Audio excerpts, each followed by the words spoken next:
The following may contain offensive language, adult humor, and or content that some viewers may find offensive.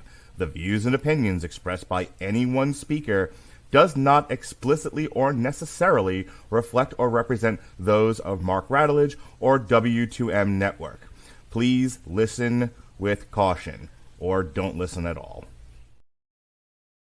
Hooray for Hollywood, where stars are living large, in mansions with their servants and their credit cards in charge, with fame that's fleeting, but the egos never change, where everyone's a genius, except the ones who really arrange.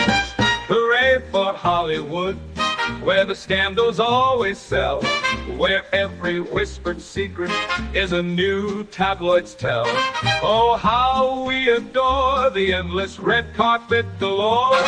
Hooray for Hollywood, where less is always more. Yes, less is always more. And cut. Yeah, you guys debated over about a 0.3 second variance on that for quite a bit. That was a contentious debate. Let me tell you, two OCD guys trying to get when your OCD doesn't match up, that's a thing.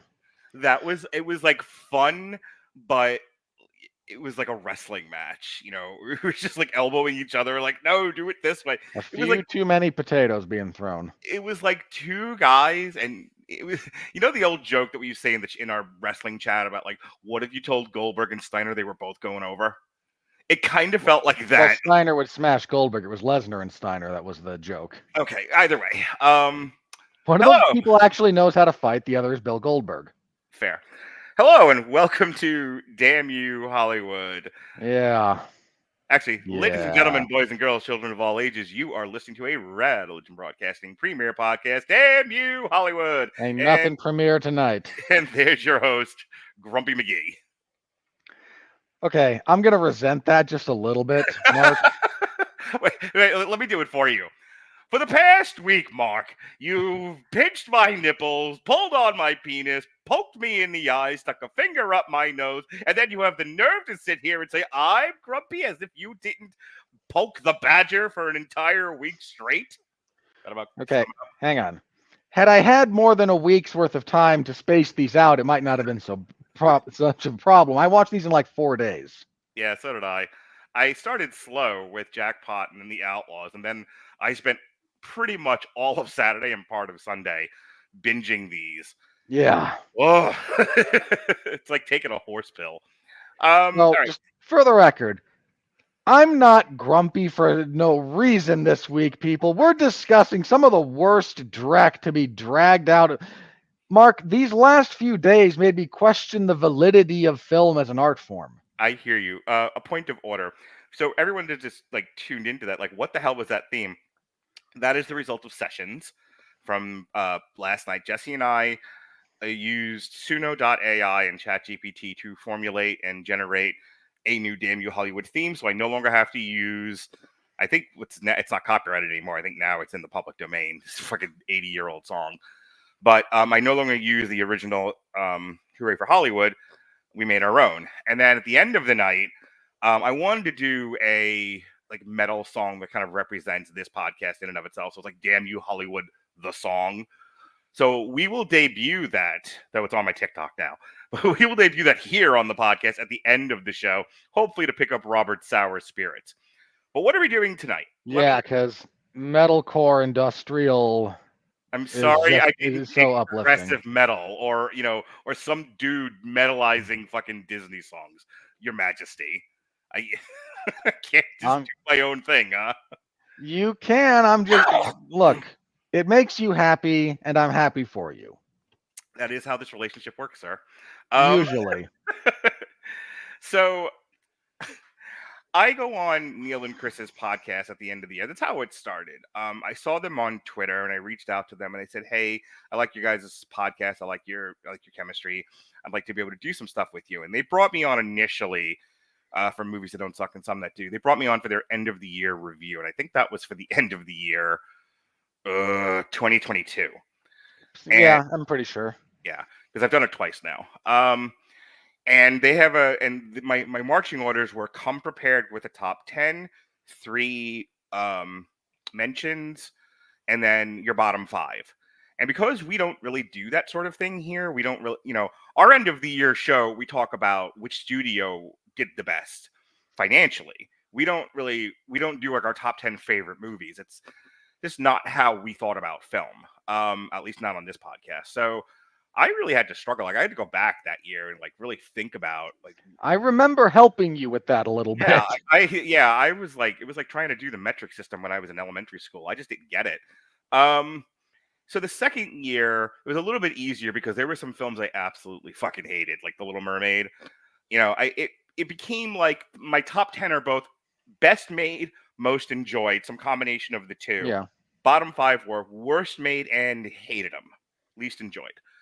And I remember that year it was like The Little Mermaid, Peter Pan and Wendy. Yeah, Peter Pan and Wendy made me want to set Hollywood on fire and burn down Disney Studios.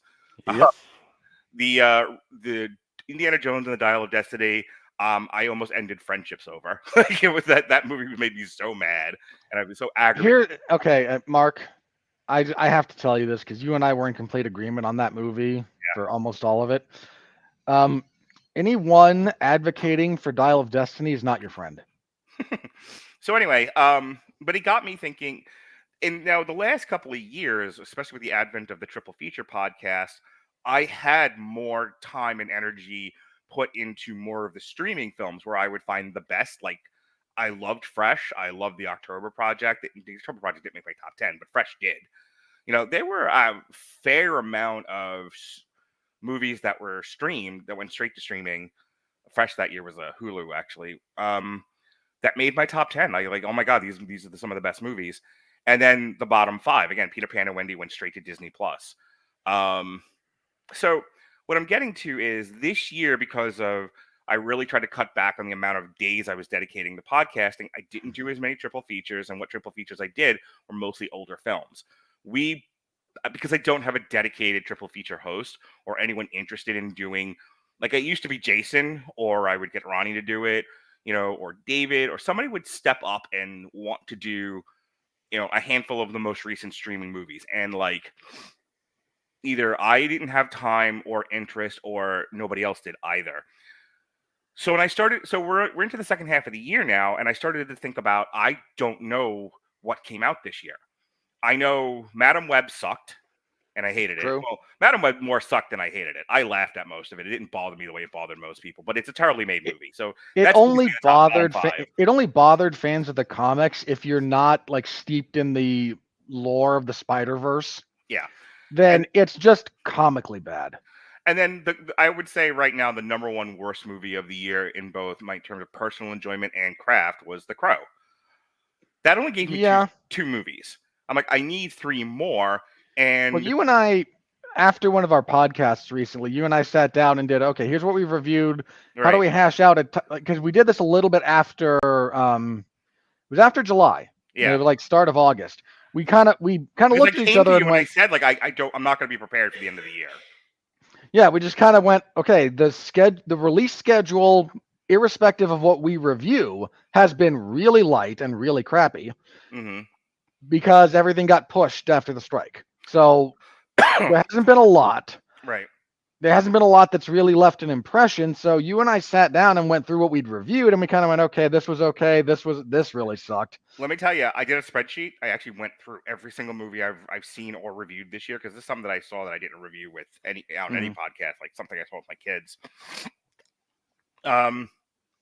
I rated them 1, 2, 3. 1 is going to make my top 10 or a contender for top 10. 2 is somewhere in the middle. 3 is going to be in the bottom 5. There are a lot of 2s. So many 2s. Just so many 2s, dude. There's a lot of stuff that just exists. Yeah. Like and some of the ones that I gave a gentleman's 1. Like, I have to fill out the 10 slots. So something's going in those 7 to 8, 9, and 10 spots. I think I threw Fall Guy and Furiosa 1s because, like, you need to fill out I needed to fill out 10 slots, and very few things moved me the way the Wild Robot did, or even Transformers 1. So Like, oof, but getting to the top 10 is easier than the bottom 5. So, which brings us to this podcast. I told Robert, I'm like, we basically need to do like 3 triple features essentially to get in a slew of movies that went straight to streaming. And so I went to ChatGPT, my girlfriend, and I said, "Hey, girl, be careful. They start charging you for that." I know what I am well aware. Oh, you're talking about something else. When you start calling it your girlfriend, the charge goes up.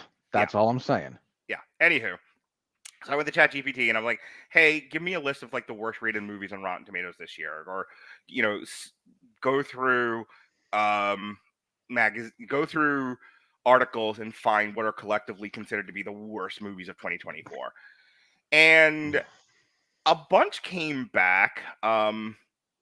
And most of those movies are on the list that we're going to do tonight. There were some, because I've kept doing it since then just to see. Like, I've seen Imaginary is one that it's not on our list to do tonight, but I've heard Imaginary is pretty horrible. That was the horror movie where I kept having to revert my eyes every time the girl smacks her hand on the nail. Or does whatever she does. Something with Chris Pine called Pool Man.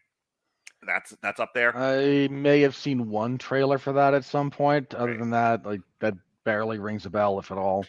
But I would say this is a fair representation of the top 9 out of 10 of the worst movies of 2024. One is from 2023, and this would be the second time in 20 years of podcasting I've done this where I didn't check the date, and I just, I did that one year, like the best of whatever that year it was on the Metal Hammer of Doom, and I picked the Volbeat album, which had come out several years before.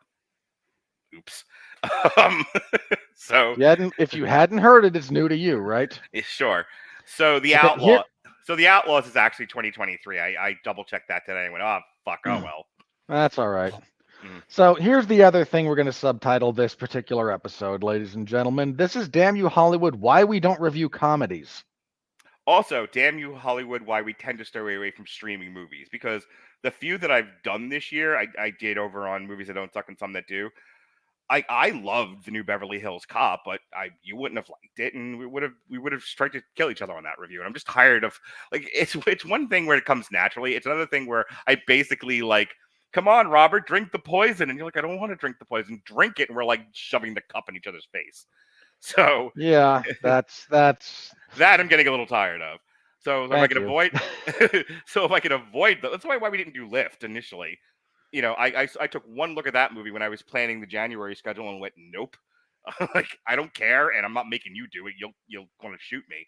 However, it ended up. Speaking of, it ended up on every single list of worst movies of the year. So here we go. We'll get to it. All right. So this is the running order for tonight. We'll get into the reviews now.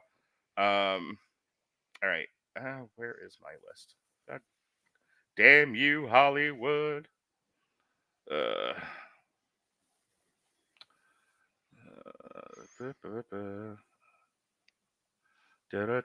we go. Okay. The running order for tonight in the movies that we're going to be doing are Unfrosted, Uglies, Jackpot, Lift, Atlas, Space Cadet, Founders Day, Night Swim. I think the only one of these that went to the theaters first, and then was out of the theaters before the movie ended. And then also true. Damsel and The Outlaws, which we'll talk about The Outlaws, but because we watched suffered, it. We're gonna talk. Yeah, but not a 2024 movie, but that's okay. I will tell you this before we get into this. I definitely now have my top 5. I mean, something may fall out and get pushed in depending on how the rest of the year goes. But I right now because of this podcast, because of what we watch, I have 5 movies, including The Crow and Madam Web. So, you ready? Well, man, if you couldn't find 3 other terrible movies out of this lot, I would have to seriously question your taste. Seriously question why we keep doing this podcast. Clearly, yes. we can't keep doing this. All right. So the first one, and this one absolutely made my bottom 5. This is one of the worst movies I've seen this year. This is Unfrosted. This movie made me question the existence of comedy as a concept.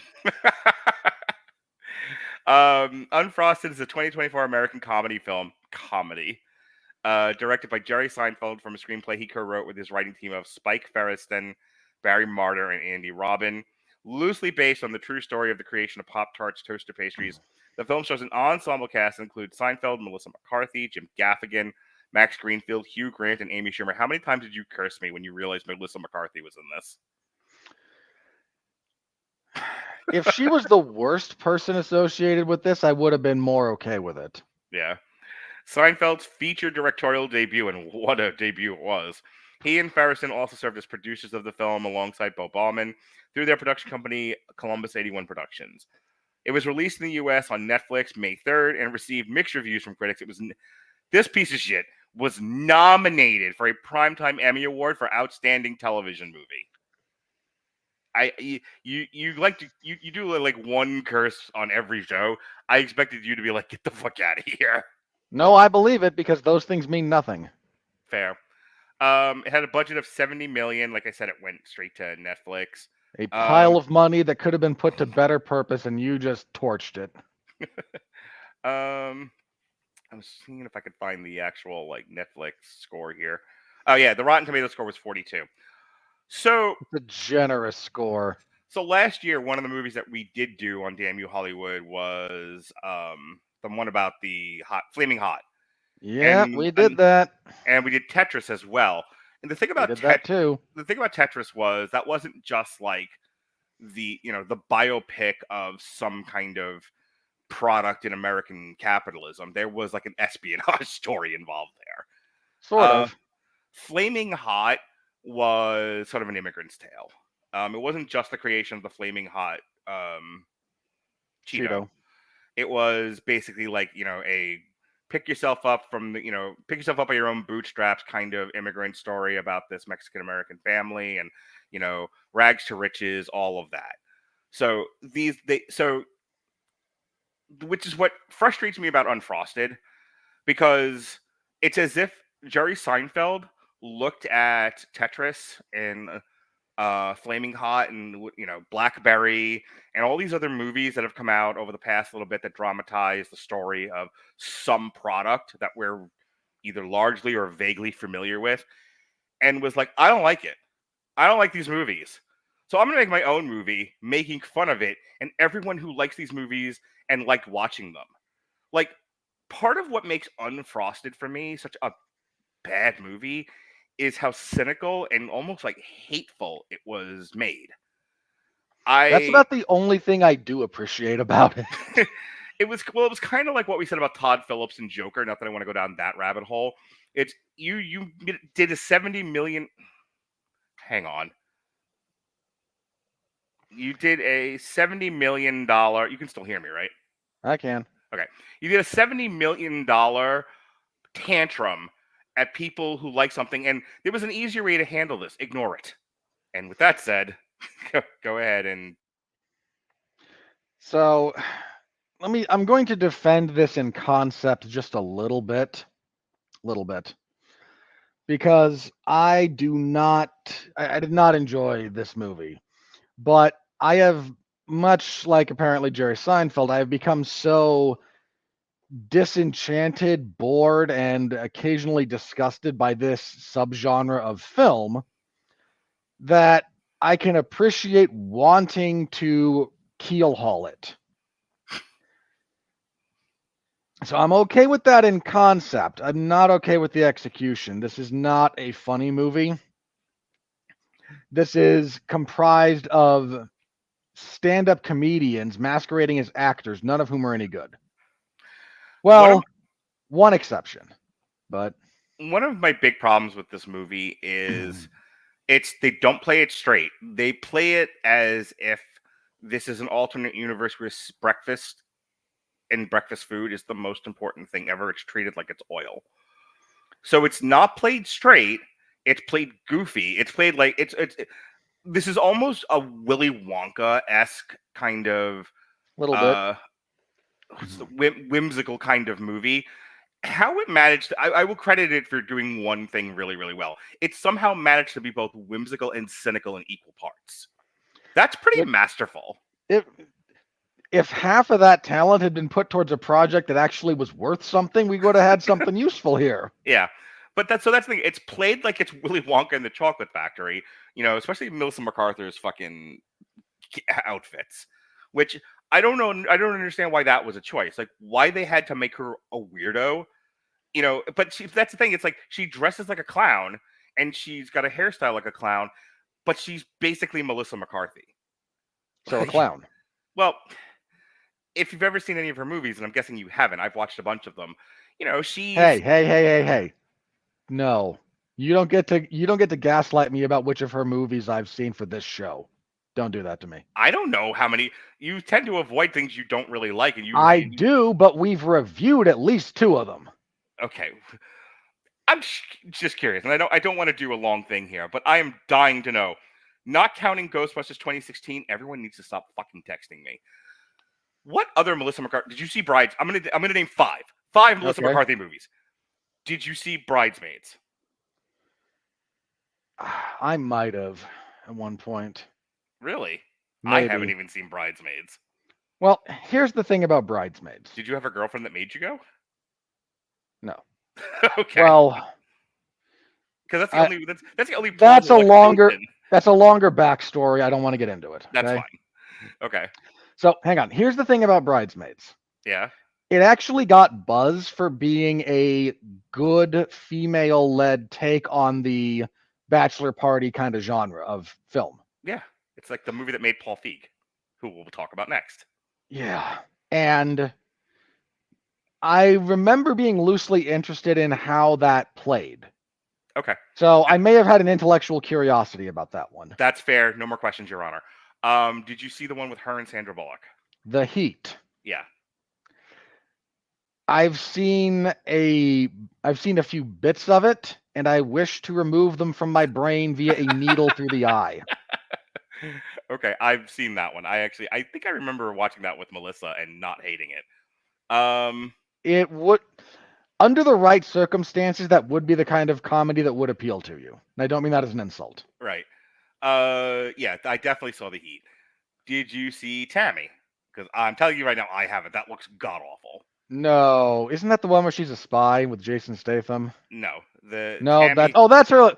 Oh no, I remember the trailers for that one. That's her like SNL character that made her famous. That got its own movie, and it was no. All right, Spy is the one where. Yeah, that's the other one I'm thinking of. No, I haven't seen that one. Okay. Much as I love Jason Statham, I couldn't do it to myself. Let's see. Let's move The Kitchen, which we reviewed on here. As a matter of fact, we reviewed that on. Jesse and I did a source material. Jesse, Pat, and I actually did a source. Yeah. Did a. Jesus Christ. Comic stripped. Thank you. Comic stripped on that. Okay. No. No, I'm not even going to ask about the rest of these. Okay, we're good here. She had a lot of, interesting enough, she had a fairly lengthy career even before Bridesmaids, but I feel like Bridesmaids was like the big coming out party for her. Yeah, that's the one where she went from being like background player to someone people were interested in a more leading role. Yeah, and then she had like a slew of like starring stuff some of which I just went over. Anyway, most of which failed miserably. Jerry Seinfeld is a comedian that I remember as a kid not being funny. And then I remember his stand-up special, like watching it on HBO because it was big back then. Like his one big HBO special, where he also did like skits and everything. It was different than the average HBO one because everyone was super dirty, and he came out like almost like Jeff Foxworthy clean. Yeah. And I remember I had family over that night, and everyone was like, "What the fuck is this? Someone better throw a pie real soon." It was like, dude, everyone just fucking hated his stand-up. And then the next thing I know, the comedian that every single member of my family hated with the awful HBO special got his own sitcom. That was about nothing. And it became the biggest sitcom in television history, basically. Yeah, it's like that and Cheers. It's incredible. And I would say Cheers at this point has lost its cultural relevancy because I mention it to people now and they're like, "Shut up, old man." However, Seinfeld, everyone seems to know. That seems to have hung on to your generation and like Dorian's generation. Well, Seinfeld got a lot of reruns. Mm-hmm. First of all, so it had a decent second life in syndication. Yeah. Second, and you have to understand this, everybody. If you're too young, you won't appreciate this. But Seinfeld was such a big cultural thing other contemporary sitcoms referenced how much everyone watched Seinfeld. Yeah. Now, Seinfeld's not the funny one on that show, by the way. What's his name? The racist idiot is. Michael something or other. You and I laugh at very different things, just for the record. Okay. Either way, that was commonly said though that nobody else, like George and Kramer were funny on that show, not Jerry. Jerry was just sort of the glue holding it all together. Anyway, to kind of get to the end of Unfrosted, I would say the best things about it are all the visual stuff. Like the set designs are all pretty good. Some of like the visual stuff going on in the movie seems to work okay, but like the acting, you know how it's not acting. Well, that's the thing is like, you know how like there are certain movies where every single character in the thing knows they're in a movie. Yeah, that's how this comes across. And I fucking hated it for that reason. It was just like that's very, very fair. It's like you're angry at something you don't need to be angry at. Like, I hate to sound like Ronnie here, but let people like stuff. You're like that mad. Here's the thing: if you're that mad that there's all of these product biopics out there, do one and make the best one. Not do one making fun of everybody else's. And by the way, yours sucks too. Okay, no. I'm gonna push back on that just a little bit. Okay. What's the point in trying to make the best one? Well, if you here's the thing. So I don't want to get off. Okay, hang on. No, wait. There's something I want to say here. Have you seen the thing about Wicked? The idiot that someone made like a fan poster that resembles the Broadway poster, and yes, I've seen this stupid controversy because the movie poster that first came out was clearly a riff on the Broadway poster, but because this is modern Hollywood, everyone's face is plastered front and center, and there's nothing approaching subtlety. So fan edits of these came out that more recreated the original poster, and the actress playing Elphaba got real pissy about her face no longer being front and center. Yeah. So the only thing that I'm commenting on is what's been said by some of the YouTube commenters, the critical drinker being the primary one, basically saying you could have just said nothing. That would have been the most appropriate response. It didn't deserve a response, but because your ego's so fragile. But that's my point with Unfrosted. The reaction to the all of these product biopics didn't need a response. But if you're going to respond, make it a good response, not an asinine one. That is my entire argument. You're with okay. Counterpoint. Sure. The goal of a movie like this, and we're assuming a lot of motivation here that is not based on evidence, but I'll run with you here for a minute or two. Okay. The goal of something like this is not just to poke fun. The goal is to blow it up. And if you want the best, I'm fairly certain about this. The best example of blowing up a genre is Austin Powers. Okay. Austin Powers blew up the spy genre. It took everything about not just James Bond, that's the most obvious one, but there were a bunch of spy movies or television shows in that same vein. You know, there was, what was it? The Man from Nowhere, Man Who Knew Too Little. There was Man from U.N.C.L.E. There's a bunch of them, right? Mm-hmm. It got everything about all of those, put it in one place, and nuked it. There's a reason that the Daniel Craig James Bond is more like Jason Bourne. Because you couldn't do that. You couldn't do what they had been. It had been destroyed, and the earth had been salted. If your goal is to destroy this stupid subgenre of film, and I do think it's a stupid subgenre of film by and large, it's almost as stupid as they were the first black ... which had like 3 good entries into that subgenre. And to be fair, the good ones are very good. But then it turned into the first black cross-country team or the first black swim team. And like, what are we doing here? We're going to run out of these eventually. Like, stop. Yeah. But if you want to blow it up, this is the tone you take. This is what you do. I don't think it successfully did that. That's another argument. So but the clip the drinker uses every time he's like the message and he wants to like make fun of like modern woke people and all of that, and it's the sort of androgynous woman from like one of the anti-women Trump rallies that's screaming at the top of her lungs. It's like she's got the doughy face and the glasses. Okay, no. That was from Trump's inauguration. Either way, this is the movie equivalent of that chick. It's just you're just screaming, and now I can't help but mock you. That's really the last thing I have to say about Unfrosted. I fucking hated this. I just checked the runtime because I thought it was 2.5 hours. It's 93 minutes. A movie that's only 90 minutes, this feels interminable. There's a bizarre subplot about a sentient bit of pasta. Yeah, I think that's when I checked out of the movie. I mean, I was already gone, but yeah, like if I'd still halfway been there, maybe. Look, this is I'm gonna be brutally honest here about this. Mm-hmm. I have really come to hate hey, here's how this product came to be. Okay. Subgenre of film. I really don't like it. You couldn't just say product biopic? Yeah, because every bit of it is so ridiculously glossed over. It unfairly conglomerizes different human beings into one central character more often than not, because that's how we have to tell movies. So does every biopic. Hang on. They're not interesting. Okay. Most of them are about products that are already dated and gone, and nobody cares. I mean, I recently said of you, Robert's really learned to be, really learned to figure out where he stands objectively and subjectively isn't just, I don't like it, so it's bad anymore. And then you say something like that. I'm going to tell you right now, people thought Air was interesting. People who have an invested interest in shoes, who find shoes interesting, enjoyed the Nike story. Okay, I'm not. How do I phrase this?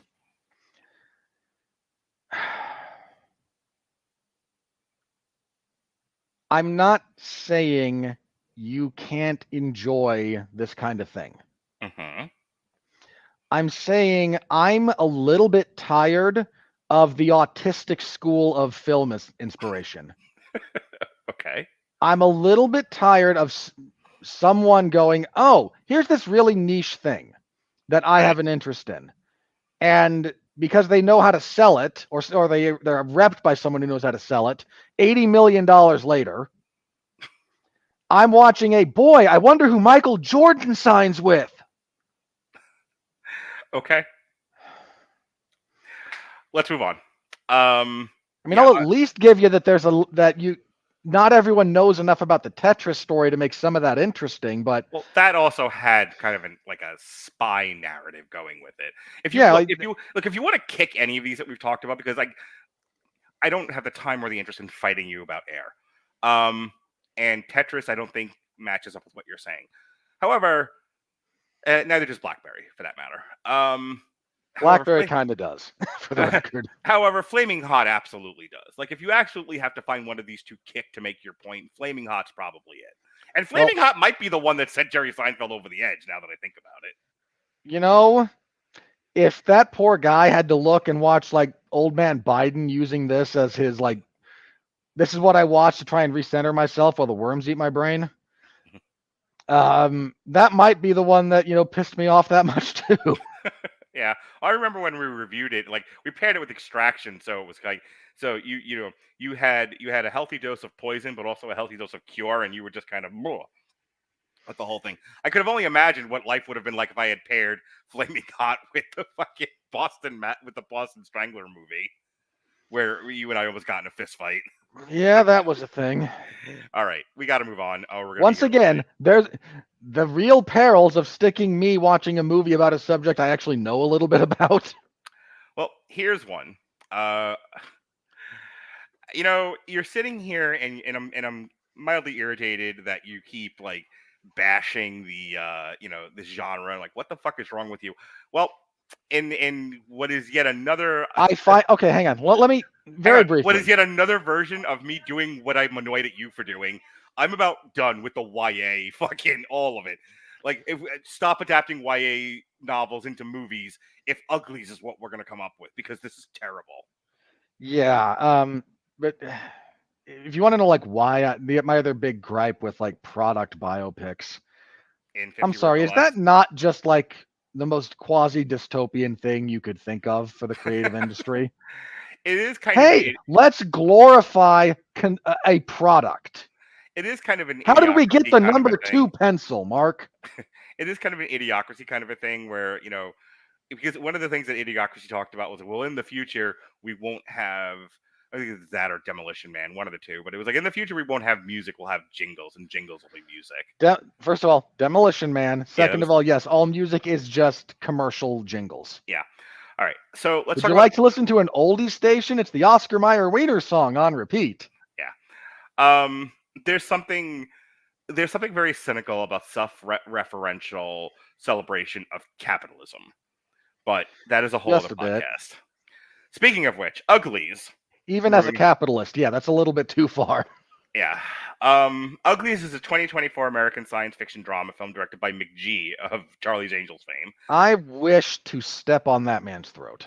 Yeah. I looked at his filmography, just like, has he ever made a good film? And the answer is no. Hang on. In fairness to McG, I actually do have a soft spot for the first Charlie's Angels movie because I don't know why. Well, so do I, and We Are Marshall. Those are up there. But can let's look. Even a clock is right twice a day. So, here's what McG is fundamentally. Okay, McG is Brett Ratner from Temu. So I don't care what you say because between Charlie's Angels is fun and We Are Marshall is a solid movie. But this is the guy that also gave us Terminator Salvation. So fuck him. Yeah. Okay. Hang on. No. I actually don't hate I don't hate Salvation the way other people do. Ugh, I can't stand it. It just needed to have the right ending. And sadly, when it got leaked, they just were cowards about it and changed it. Yeah. Anyway, back to Uglies. So it was written by Jacob Foreman and Vanessa Taylor and Whit Anderson. Based on the novel of the same name by Scott Westerfield, the plot centers around a future post-apocalyptic dystopian society in which people are considered ugly. Because they all do. Ugly until they become pretty by enduring extensive cosmetic surgery at the age of 16. The film stars Joey King, Keith Powers, Chase Stokes, Brienne Chu, Jan Louis Castellanos, Sharman Lee, and Laverne Cox. Stars no one you've ever heard of. Unless you watched Orange is the New Black, then you would have recognized Laverne Cox. Not with that Instagram filter over her face. Ugly was released by Netflix on September 13th. It received negative reviews. Yeah, this came up on everyone's fucking list. Like, no one liked this movie. I told Chris we were doing this from movies that don't There's suck. Nothing good about this movie. He was like, Uglies will be in your bottom 5, and he is not wrong. So, I can't find I genuinely can't think of a single positive thing to say about this movie. The story's derivative. The acting is meh. The characters are bad and broadly drawn. The CGI made my eyes bleed. It's too long. It's utterly uninteresting. Yeah, this thing clocked in at 102 minutes. It was about 40 minutes too long. It's 102 minutes too long. I'll tell you one of the things that annoyed me about this movie. I didn't know what it was when I threw it on. I just knew it was on a list of bad movies. So I had to do some research, and I'm like, oh, okay, it's based on a YA book. A YA novel series. I guess the series itself was popular. Like, I can see why. I don't like to pick on things for children. They have different brains. They have different likes. They have different, and they are generations apart from us old men. So there's a part of me that's just like, let the kids like what they like, and if this is what they like, I'm just not going to comment on it. But here, and so a YA series about a society where, in order to create equality, everyone gets plastic surgery to look pretty, I think is an interesting idea as a book, because in a book, you can have truly ugly people who look, there are people who are born with not necessarily deformities, because that's going too extreme in this conversation, but there are definitely people who have some unfortunate genetic physical quirks. And they do something to change it. They get plastic surgery or whatever, and it's a life changer. It does stuff for their self-esteem, etc. And I don't want to take anything away from those people either. And I can kind of see how teenagers struggling with self-esteem, their looks, puberty, etc., would take something out of a fictional story like this, where wouldn't it be great if the thing I hate about myself was taken away and I would feel better about myself? Now, we can get into a whole conversation of there are probably better ways for you to feel better about yourself than plastic surgery, but I don't got the time or the patience. My point is, I see why, as a novel series, this appealed to teens or tweens. My problem with it as a movie is, one, this was poorly done, but we'll get into that in a second. My biggest thing as I was watching this is Joey King is not unattractive. Nobody in this movie is. Nobody in this movie is. And so hang on. So it's the joke about like the 80s movie where the ugly girl gets a makeover and suddenly she's awesome looking. And the joke is they took her glasses off. Yeah. So her hair was in a tight bun, with a beehive or something. And they undid her hair, and she goes, "Whew." And they take her glasses off and they give her a little bit of makeup, and she's suddenly fucking Monica Bellucci. And it's like, Jesus fucking Christ. Nobody in this movie is like that unattractive. And nobody in this movie looks like a real person even before they go to. The thing of it is like they don't do anything with this. Like the contrast between when you're pretty and when you're quote unquote ugly isn't strong enough. No, it's really not. There was an opportunity for some body horror here they could have gone with, to where like, because the whole thing is this whole world comes about because we use up all of our fossil fuels and the world cracks and war breaks out and everyone's killing each other. Like, we could have had some fucking Mad Max shit going on here to where you really can fix what's quote unquote wrong with you with the surgery, and that's what makes it so valuable. Not like, my eyes are a little squinty. That's Joey King's whole thing. I don't like my squinty eyes. And I think the kid who gets surgeryed up first, his nose. My nose is too big. Yeah, my nose is. It's not. My nose is on the big side. It's like, oh boy, wow. So it's like nobody's ugly enough to make me interested in the pivot point of this movie, and that's one of the biggest flaws about it. Is like modern. You did the glasses thing with these people. We've complained about this for a long time now. At this point, modern Hollywood doesn't hire people who look real. Yeah. You needed regular-looking people. If you even, I mean, there's that bit from the Simpsons episode, right, where Moe tries to get hired on at a soap opera, and he goes for the read, and it doesn't go well. And a couple of the producers are talking like, well, you said you wanted gritty, ugly. So I want TV ugly, not ugly. And these people aren't even really TV ugly. Yeah. The fact that like Joey King got the gig because she has a unique facial structure and a unique look to her, I was like, first of all, poor Joey King. Like, and I'm not gonna cry too much for her. She got paid to be an actress in a movie. Good for her. But like, can you imagine like your agents are like, we want to put you in the lead of this role called Ugly because we think you have a weird face. Thanks, I guess. But I tell you the thing I hated most about this movie, you're absolutely right, it's flat derivative garbage, written for dummies. But the worst thing about it is the fucking ending, because again, it really is. Because the whole plot of this thing is that the Empire wants her to join the rebels so that they can find and wipe out the rebels. Where have you heard that before? And then at the end, she was just like, well, what if I give up? And then I can fight from the inside. And so she does. So she gets everything that... So essentially, she learns nothing. She gains nothing. There is no arc for her.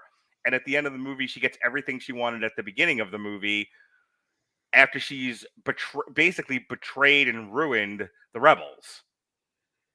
The fuck kind of story are you telling here? And if someone's like, oh yeah, but there's more books, there's more story to tell. No.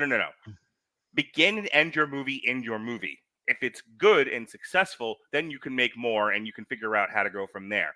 Or don't do this. Yeah, it's not good. And there's an entire part of the subplot here is, when you get the cosmetic surgery, they're not just fixing your face. Mm-hmm. Like, there's brain damage associated with it that makes you suggestible and controllable. Yeah. And this is it's not the fact that you look pretty that's what is making society function. It's the fact that you're all brain dead toddlers we distract with the iPad. Yeah. It's so bad. And somewhere in the wilds, they're like, we've developed a cure, but we can't just perform it on anyone because we won't do medical experiments on the unwilling, and no one who's had the procedure is willing to do it because now they're almost mentally incapacitated. And I wanted to take these idiots by the back of the neck and ram their heads into each other. Do you not understand the unbearable cyclical fallacy you've written yourself into. No, you don't, because you couldn't even spell those words, and you're supposed to be a writer. All right. For the sake of argument, is there anything else about this fucking movie? It is drab. It is boring. It is all of these like straight to Netflix movies. Like they just look like shit. This is, I'm not joking, irredeemable. There is not a single redeeming quality to anything about this movie. I would say, like, at the moment, because again, Madam Web, I didn't hate. It's just awful. But like, I still kind of had a fun time watching it and laughing at it. And The Crow at least had style. It's not a style I liked, but it had some degree of style to it. This might be worse than all of them. This had nothing going for it. I can't put this worse than The Crow because I don't have the emotional attachment to The Crow that others do, first of all. So this is not a sacred cow for me. I mentioned that in our review. But I can still acknowledge the unbearable stupidity that goes into aping and trying to remake that and doing it that badly. Whereas this, it's worse technically, but I find it less... When I say the following word, understand I mean it in its most literal sense, not its most emotional one. This is less offensive to my sensibilities than The Crow was. This thing got a 15% on Rotten Tomatoes, by the way. There's a handful of people who are stupid and bad at their jobs. You and I yell at them on a weekly basis at this point. Yeah. Alrighty. So is Uglies going to make your bottom 5? Probably. Yeah. All right, so now let's talk about one that I actually really, really enjoyed. It is not in my bottom 5 at all. It's a solid 2.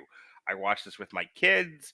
We all had, we were all actually questioning why it was like in the top 10 worst movies of the year. I can tell you why. So let me tell people what. Pitch the movie, and I'll tell you why. I'll tell you why it falls. I would love it if everybody that I worked with would actually let me host a show once in a while. Wouldn't that just be great? Yeah, I don't interrupt Johnny Carson. God damn it. Well, they should have. Anyway, so we're talking about Jackpot. John Cena. So John Cena's been in a lot of movies this year. Most of them were terrible. And I didn't want to do Ricky Stenicki. The guys over at Movies That Don't Suck already covered it. And it really wasn't on anyone's like top 10 worst list. So I was like, it's probably fine. There was another one that was on the list. And I can't remember the name of it now. But this was the one with Awkwafina. So I was like, well, okay, I don't want to do an entire podcast just on John Cena movies or a triple feature for that matter. So I got to pick one of these. And I figured, all right, well, this one with Awkwafina seems interesting. Let's see how bad this is. So Jackpot is a 2024 action comedy film directed by Paul Feig, as we mentioned earlier, of Ghostbusters 2016 and Bridesmaids fame, and was written by Rob Yescombe. The film stars Awkwafina, who's been in everything lately, John still is not good. Cena, Aiden Mayeri, Donald Elise, Watkins, Sam Ashgari, and Samir Liu, who is also in fucking everything lately. He shows up hang on. These movies. He also. I'm convinced if there's one major takeaway I had from this series of movies, is that Simu Liu is kind of useless. The film follows Katie, who is Awkwafina, a former child actor who earned $3.6 billion lottery and must fend off people trying to kill her in a future version of California. Amazon Studios began developing the film under the title Grand Death Lotto. In March of 2023, Awkwafina, Cena, and the rest of the cast were announced, and filming began the same month. It was released by Amazon through Prime Video on August 15th. It received generally mixed reviews from critics. It's about 106 minutes long, and it's got a 30% on Rotten Tomatoes. This is another one that's too long. Yeah. Is part of the problem. I would say one of the things that would have improved it is if they had kept it to a tight 90 minutes. Let me say this, and then I will kind of just cede my time to you. I actually thought that this was a pretty tight, well put together movie. They do the world building fast enough to where, I understand what's happening and why things are happening, and then we can just move forward. I actually think that the Katie character has a really nice arc. They explain that, everything and everyone in her life who has betrayed her. So she gets paired up with the last Boy Scout, who you're waiting for the entire time in the movie for him to betray her, and he never does. And it was finally nice to see in a movie, because we've talked about this so much, a modern youngish youngish man be a hero, be chivalrous, and not turn out to be the villain. Like John Cena plays a what's the alignment? Lawful good. Lawful good man, hero. And it was nice. Like this almost had like Christian like film vibes to where it's that apart from the profanity and the violence. Well, I mean, it was like wholesome in the sense of like good guys are good guys, bad guys are bad guys, and our lead goes on an arc of self-discovery. Holy crap, it was a movie, a really nicely told movie. Yes, it's very busy, it's very frenetic, it's very violent. We knew what we were watching when we watched it. That was the assignment, and it carried it out kind of flawlessly. I laughed at times. My kids laughed. We were pretty well entertained through the whole thing. Even Jen, who doesn't necessarily watch the movies with us, but like she would occasionally turn from her game and be like, "This was actually a lot of fun. Like what little of it that I caught, I actually enjoyed." High praise coming from her.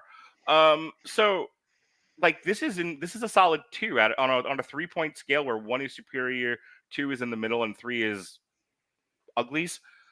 This was a solid 2 for me. I really, really, really enjoyed Jackpot. Your witness. Okay, I can tell you. Let me tell you why this movie falls down. Okay, It doesn't actually have enough story to sustain itself, that's fair. And a lot of this is made up of fight scenes.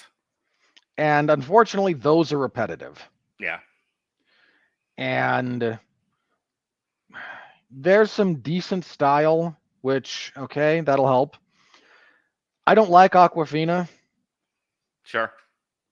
so that's a personal thing. She and John Cena do have decent on-screen chemistry, and that's kind of important for this whole thing to work. Mm. John Cena is a very gifted comedic actor. You and I have been ringing that bell for a while Yes, sir. because it's true. None of this is my taste in humor, so I didn't laugh, but I'm not going to hold that too much against the movie.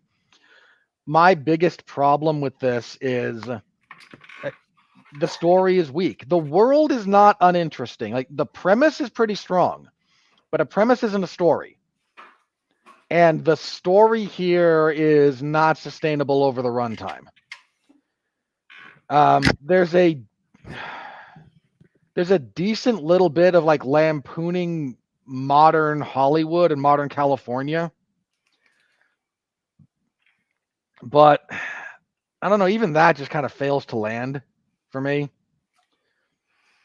Which is weird because normally trying to roast California is a quick and easy way to my heart. As a parable about man's inhumanity to man and our tendency to abandon our moral compasses and civilizing pillars. We just went through this with Joker. When given sufficient enough pushes. Here's the problem. It tackled the same subject as Joker 2019, but in a stupid way. And I'll give credit where credit is due. I think sort of the writers and Paul Feig sort of take on we are not good people by and large. We're kind of shit, and given the right amount of push in the right direction, and maybe not even a hard push, we're going to be murderous assholes to each other. It's cynical, but I don't know if that's wrong, given what I've seen in my life. Well, as I mentioned before, I don't know if you heard me say it or not, but the premise of this movie is actually fairly strong. Right. The story is weak because a premise is not a story. That's fair. And this does not have the story to sustain its runtime. The chemistry between Awkwafina and Cena helps make up a little bit of that distance, but not enough to make me just... I could not watch this movie and their chemistry fill in the gaps in the story. Because there are movies like that where just part of the joy, part of the experience is watching 2 or more characters play off of each other.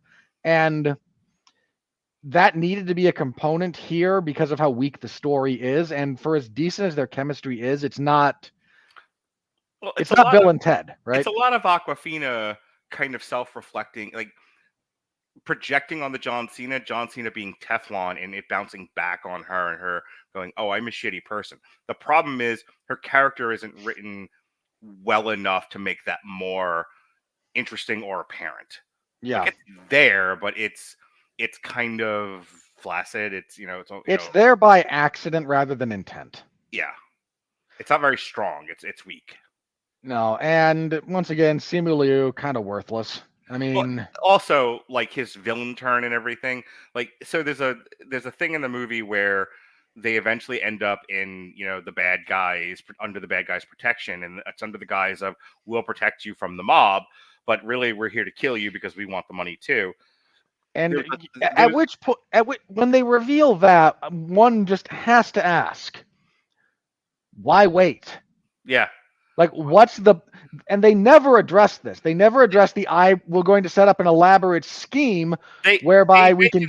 They mentioned something about the reason why, like, it has to look like she got killed by accident.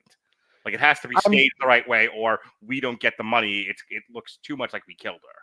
They do say that. It's just stupid. And I'm not arguing with you.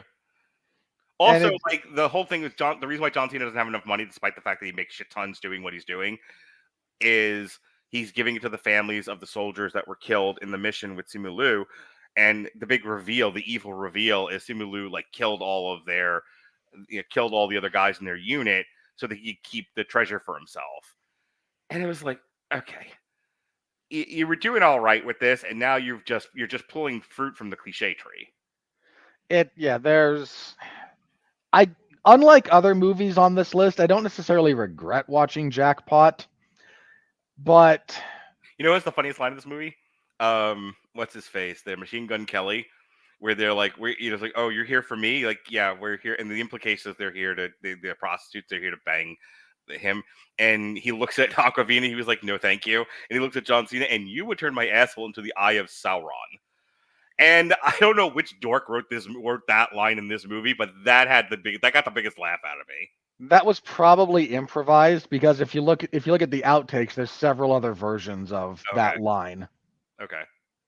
That's a funny line. I laughed hard at that. Well, here's the thing about Paul Feig. Mm-hmm.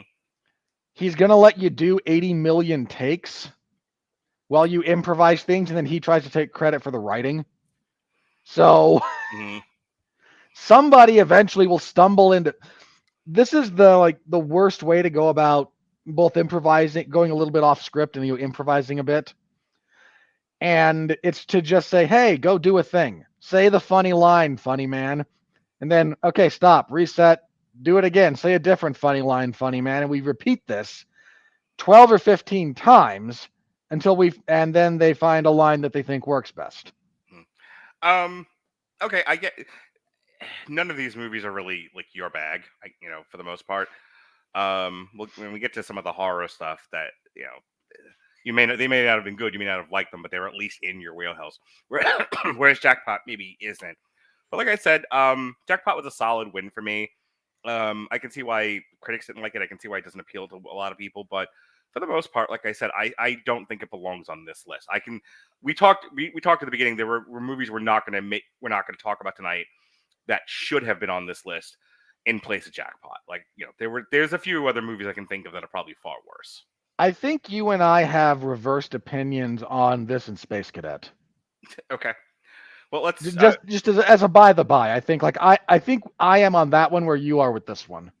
Okay. You want to move on to the next movie? Yes, sir. All right. In the movie that, again, I knew was coming out this past January and refused to review with Robert because I don't want to hurt him. You didn't want to see this either. Don't just put that on me. Was Lift, starring Robert's favorite comedian, Kevin Hart. He's not even the comedian I hate the most, but... Who is that, Cat Williams? Why would you say that? Okay. Who do you hate the most? I'm not going to tell you because you'll find some way to punish me for it. And now a triple feature. Oh, you son of a bitch. Something like that, yes. Okay, hang on. I can't find the Wikipedia page for this. Well, here we go. There we go. Lift is a 2024 American action thriller comedy starring... I would love it if people would let me host my own podcast. Lift is I was just filling the airspace while you found the the source. You were not helping in any way, shape, or form, and you hurt my feelings. Lift is a 2024 American heist comedy directed by F. Gary Gary of Barbershop fame. I hate that man. For your birthday one year, for the Schadenfreude of it all, I'm going to make you do a Long Road to Ruin on the Barbershop trilogy. I'm not even looking at you, but I can feel daggers. I'm not saying you can't try to do that. I'm saying I want you to think real long and hard about the implications of broadcasting that to the internet. I feel like you'd show up in blackface just to punish me. Like, you wanted this, huh? This is how you like it? Now for part 2 of the minstrel show.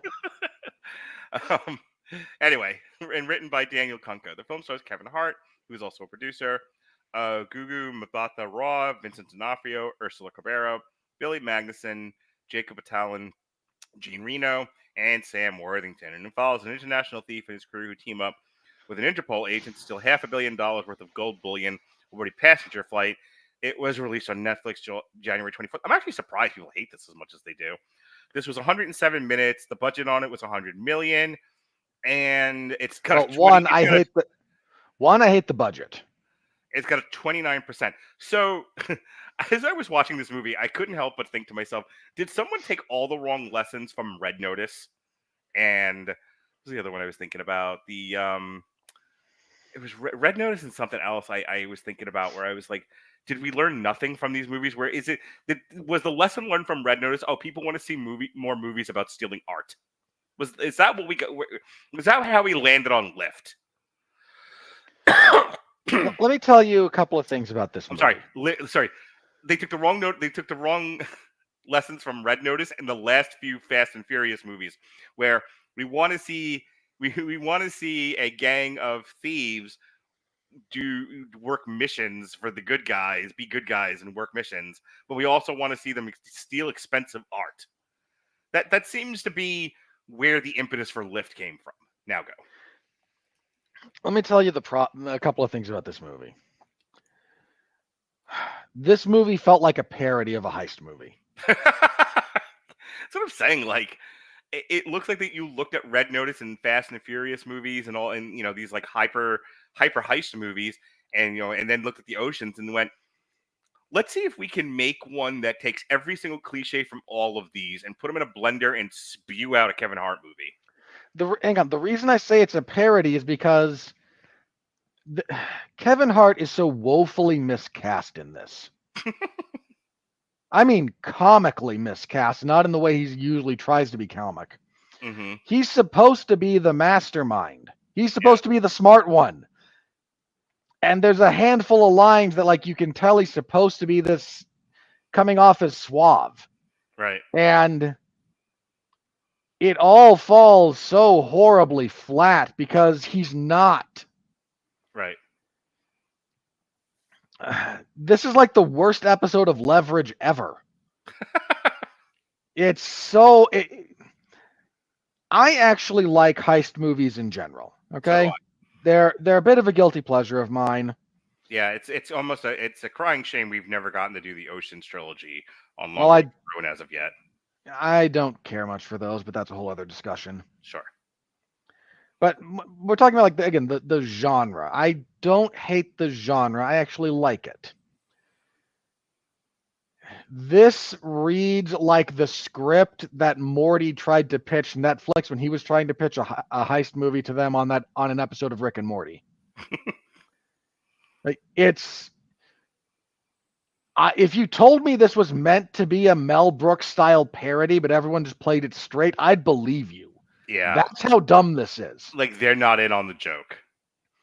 Yeah, and the characters are flat and unremarkable. Every possible cliche is present. There's some laughable green screen. I mean, laughable. For $100 million, that some of these shots are just terrible. Yeah. There's nothing good here. It's just dumb, cliche, derivative, ugly looking, miscast, bereft of the fun that's supposed to be part of a movie like this. Well, you say you don't like the Ocean's movies, but they were really, especially the first one, what's fun about the Ocean's movies is how different each character is, and each character plays their role, both in the heist and in the ensemble, differently. So it's a very colorful cast of characters, all doing wonderful and interesting things. That is an essential part of any heist movie. Yeah, the assemblage of the team is the essential component of the heist.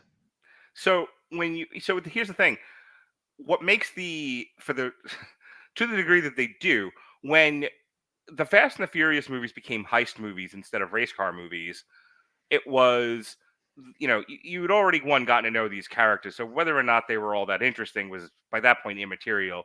You had already bought in to this team and whatever nonsense they were getting into. So at that point, it just becomes about the mission itself and how cool things look, and beyond that. Absent of that, that shouldn't be your starting point. Your starting point shouldn't be, you already know these people, you already love them, now watch them rob a plane full of gold. No. You have to get to know these people, and that's the thing. The movie focuses on the relationship between Kevin Hart and Gugu, and they have fine enough chemistry on screen. I mean, it's not lighting anything up, but they're not. I wouldn't say their chemistry is off-putting either, but little off-putting. But I would say the people making this movie want you to root for them to get together, for him to win her over the course of this heist, and they don't make me care enough. Yeah. So then all that's left. So then you well, what about the other characters? Are the other characters sufficiently vibrant enough to make you? No, they are interchangeable and as plain as the day is long. All right. Well, what about the heist itself? Is the heist itself interesting? Not really. No, not in the least. And then the explanation for everything, where they go, well, now let me show you what we really did. Here's all the magic that we did. And it's like, who fucking cares? I just wanted it to be over. But by the time we got to the end of this movie, and they were like, and we stole the gold too. Ha ha. Ugh. Fucking fuck this movie. This is not a good movie. It's bad. It's boring. Again, predictable, ugly, uninteresting. At least with Red Notice, if you like Ryan Reynolds' manic motormouth comedy and you like The Rock being The Rock and you think Gal Gadot is pretty, there was at least enough to look at in this movie to make it interesting. This movie lacks that. There is nobody in this movie, including Kevin Hart and Gugu, that are as pretty or as talented or as interesting or as funny as Gal Gadot, Ryan Reynolds, and The Rock. There's no combination of them in this movie that's theoretically as interesting as any one of those other three people. Yeah. There's no screen presence here. None. Like I said, your comment that this kind of comes across as a parody is pretty dead on. All right. Next is Atlas, starring Jenny from the Block. So I had to go back and watch the Critical Drinkers video on this. Yes, he did kind of blow this one up. Yes, Jenny from the Block. All right. So Atlas, shut up. Atlas is a 2024 American science fiction action film starring Jennifer Lopez as a skilled counterterrorism analyst who harbors a profound skepticism towards artificial intelligence and who comes to realize that it may be her sole recourse following the failure of a mission aimed at apprehending a rogue robot. The film is directed by Brad Payton and written by Leo Sardarian and Aaron Eli Collette. The film also stars Simu Liu, here he is again, Sterling K. Brown, and Mark Strong. A co-production of ASAP Entertainment, Safe House Pictures, Nurican Productions, and Berlanti Schechter Films. Atlas was released on Netflix on May 24th. It was not well received by critics, but it was successful on Netflix, reaching the platform's top 10 list in 93 countries, including the number one spot in 71 of them. This also had a budget of $100 million. And it has a 19%. All right, so there are movies where a lot of it is a tight shot on the actor's head or, head and upper torso, and they are talking to a voice that is not present on screen. For a really good example of this, there's a Jake Gyllenhaal movie that me and Jason reviewed on a triple feature about a year or two ago, where he plays like a 911 dispatcher. That one wasn't bad. And there were other movies that kind of come across as like a one-man play where there's enough going on with the actor and the disembodied voice to carry the movie. But that is entirely dependent on the actor being super skilled and the dialogue being sharp and interesting. Atlas had none of those things going for it. Correct. Jennifer Lopez is much better off in romantic comedies where she's accidentally marrying a fan. She was great in Marry Me, Was she? Or the bit where the movie I think she did last year where she's on the island and gets attacked by terrorists and she's bumble fucking around with the groom. Like, that was fun. I remember watching that with Melissa and the kids. We actually had a good time with that. So Jennifer Lopez is a pretty lady and she has passable acting skills and she does her best work when, much like her dancing, when she's held up by other people. She works best as a part of an ensemble or with a cast around her that she can bounce off of. Taking all of that away from her, she can't move. The only person she's talking to is a disembodied voice, and she is utterly reliant on every ounce of her acting skill. This thing falls apart immediately. Not to mention the fact this is an ass plot, and I will throw it to you now. Yeah, the plot is really, really dumb. The character's inner conflict is she's responsible for awakening the AI in Simu Liu, who now wants to destroy the world with a carbon warhead that will ignite the atmosphere, and it's dumb. It's just dumb. I did not hate this movie. I just thought it was I hate to sound like Alexis, but I was just bored to tears. Yeah, there's not enough here to warrant an emotional reaction on the level of hatred. Yeah. I know why this bombed to the extent that it did. Jennifer Lopez, like you said, even a better actress is going to struggle with the dialogue presented here. There's not really any interesting visuals. There's not really any interesting... I think Charlize Theron would have handled it better. First of all, she's 10 times the actress Jennifer Lopez is. True. Just starting there. But Charlize Theron is used to taking grizzled, beat up, at the brink characters. And I think she would have brought a lot to this one. This also needed another pass-through editing in terms of the dialogue writing. You really needed to hone that up. You needed a plot that wasn't this dumb. It was basically, hey, we found the guy. We're going to go send a group of people to get him, and they'll be carrying the one weapon he needs. So, of course, he shoots down the ship and then fixes it and is now going to use the secret security codes to send it and blow up the Earth, because better that the machines do it now for the humans and then try to repopulate with better humans that they can take care of. And and you've got Simu Liu as a flat, part of the direction here was to be flat because he's supposed to be a robot.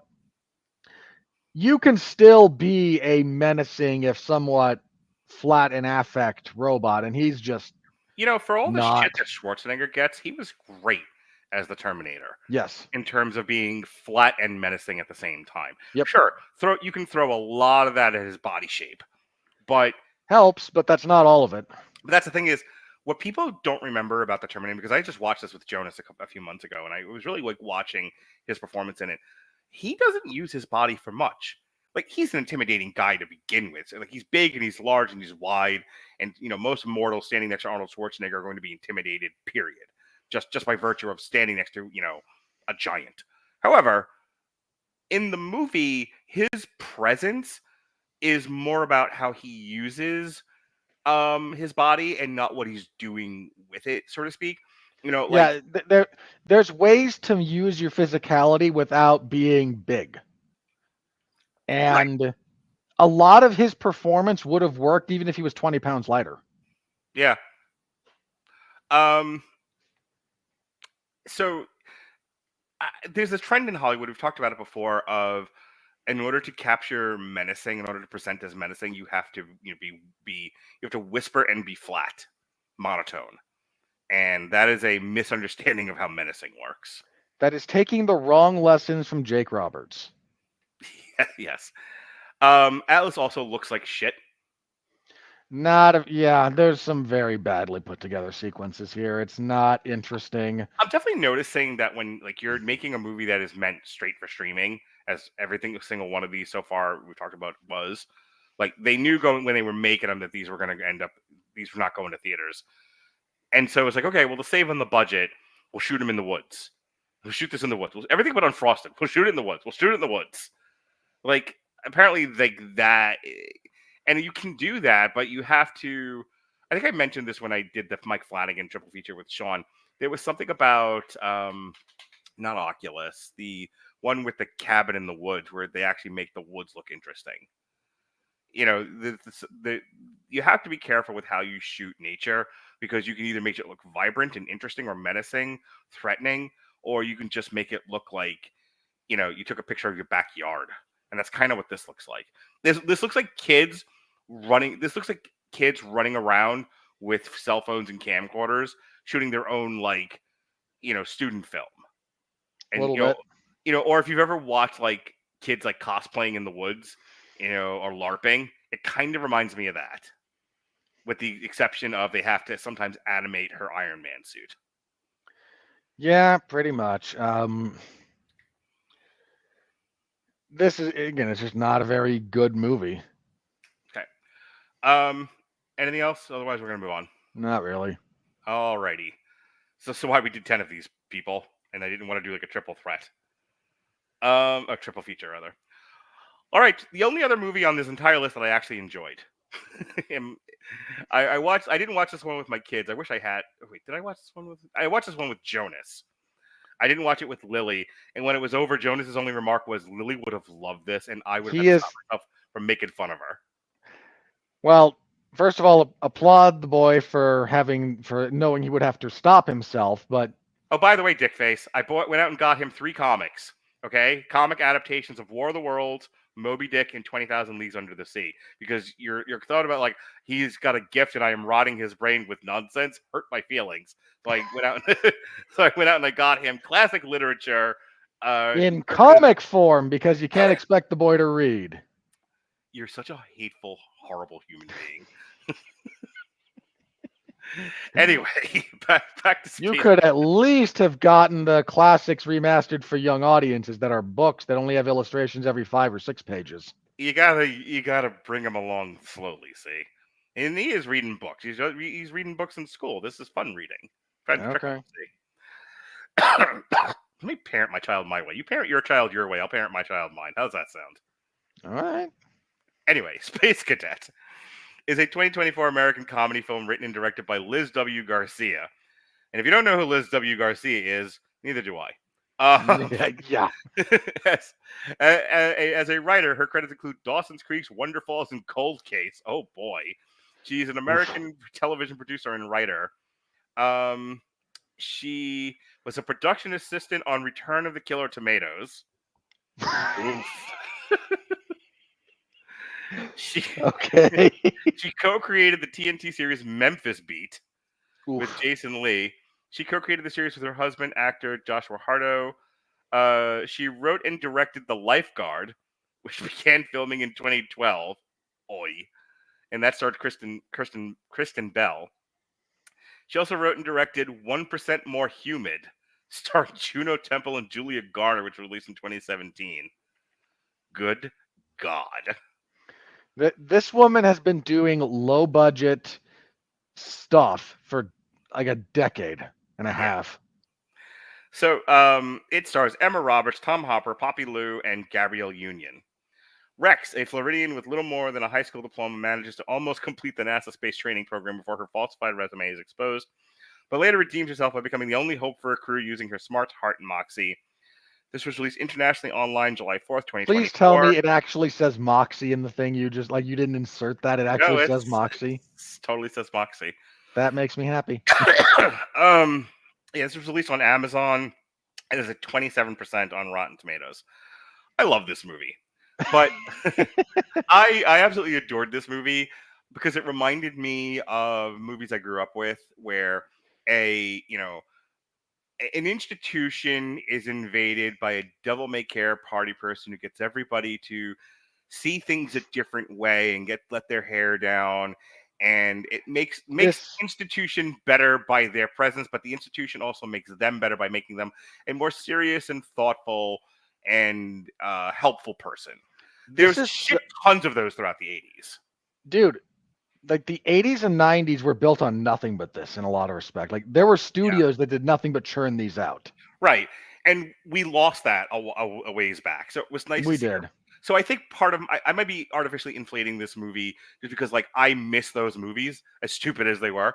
And so to see this sort of purely kind of like with Jackpot, where I was so taken aback by how purely positive, not to the point of being saccharine, which I think goes to the movie's credit. Hang on. This isn't that's why I liked it as much as I did. This is an earnest film. Yeah. And you and I've certainly been beating the drum that there's way too much cynicism and bathos in modern filmmaking. Mm-hmm. To watch a purely earnest film that's this kind of film is a novelty in and of itself. Yeah. One of the things that happens is, here's the thing. She's not a bad person. What is her name in this movie? I think it's Pedro.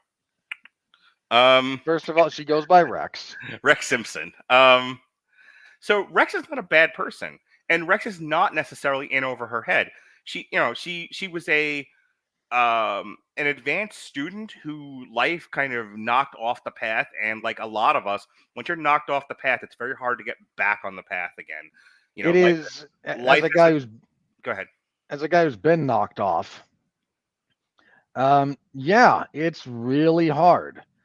And you wind up having to just BS your way through so many awkward questions when you try to kind of get back on track for anything like that. Can you explain this gap in your resume kind of stuff? Like, right. I mean, I can, but you don't care.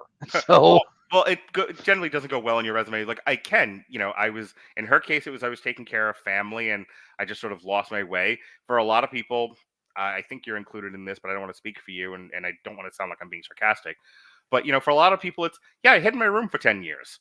Life was too much. The sun was too bright, and I was too depressed. And it took me a while to get past all of that, which is legitimate. It was specifically in my case, there were three things. One of them was depression. Mm-hmm. Second was I creatively fill in this whenever someone asks me about it. Now I spent several years as a home care provider for my younger brothers, who I was like 13 and 14 years older than. Right. So when my mom went back to graduate school to get a master's degree, which was a fairly intensive program, guess what I did? You stayed home. Yeah. I get it. So, but just there's things like that just knock you over. And then when you're trying to get back on track, like, okay, I finally got a bunch of things sorted out. There's a bunch of stuff that was holding up my life that is now no longer holding up my life.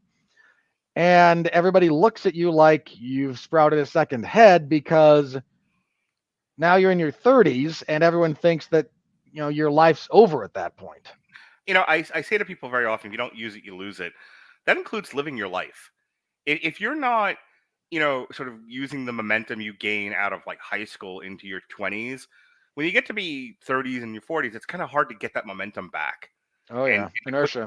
And to put the energy into, and the thing of it is that in some ways none of this stuff is that difficult, but in other ways it's incredibly difficult. It is a lot harder to do college in your 30s and 40s than it is to do in your 20s. Not to mention some of the biological changes you go through as you age, but and your ability your ability to learn becomes harder for one thing. Adult learning theory is a whole field of study all its own. Right. And so we have this Rex character who, through no fault of her own, she had to take care of her mom, and then she had to take care of her dad. And by that point, it was just like it's all too much, and I don't want to do it. But she's inspired. At that point, just lest we have painted this girl as some kind of depressed shut-in, she's not. She's found ways to live life. Right. But it's a very quasi-hedonistic, a lot of partying, a lot of nonsense, a lot of one day, a lot of, long days but short years kind of stuff. And her 10-year high school reunion sort of reignites her for I used to be a good student. I had a full ride scholarship that fell apart. I had aspirations. I had dreams. I wasn't just So she's not John Belushi from Animal House. She's a smart no, girl who lost her way. And when she gets to NASA, there's some gaps in her education, which she finds a friend to help her with. But she's not a dummy either. no. And to this movie's credit, bad versions of this story have this person either be a savant or a cheater, and she just has to put her head down and do the work, which she does. Right. Yep. They do a thing in the class that pays off in the conclusion of the movie. It's hackneyed and it's forced, but that's fine. It's also that's a trait of these movies. Oh yeah. Anyway, she's a genuinely decent person, and even like the bully. There's always a bully character who's played by one of the anchors from the Daily Show, and she I've seen worse. So there's other lesser characters in the movie that are there. She gets booted out of the program through no fault of her own. Her life caught up with her. That was it.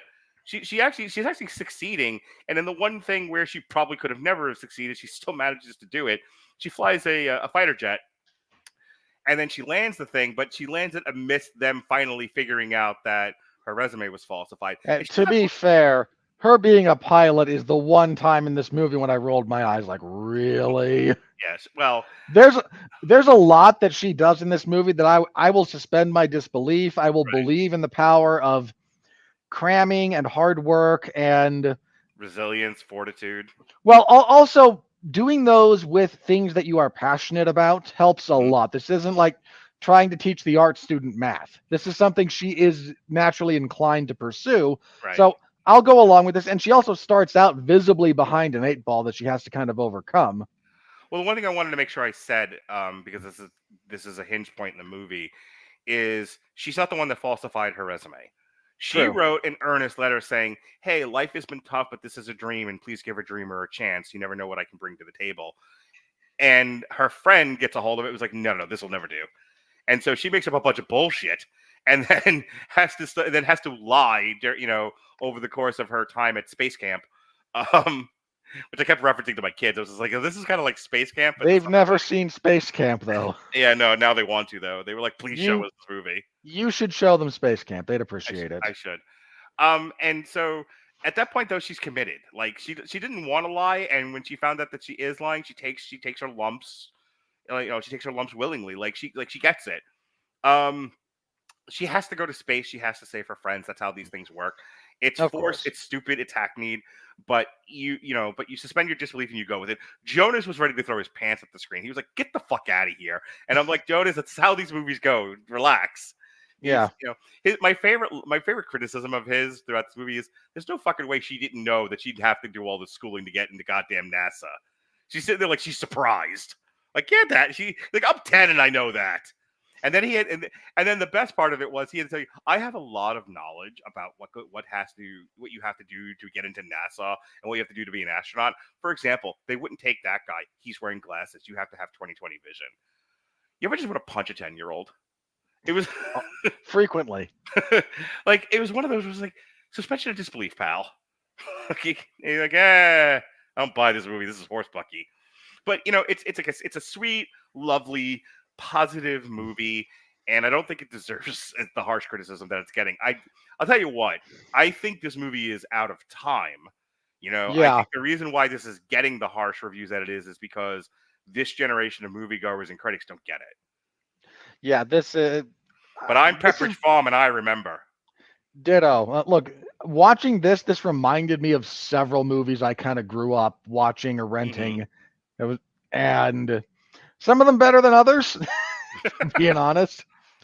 But this is a genre that I'm very familiar with, and I'm perfectly fine with.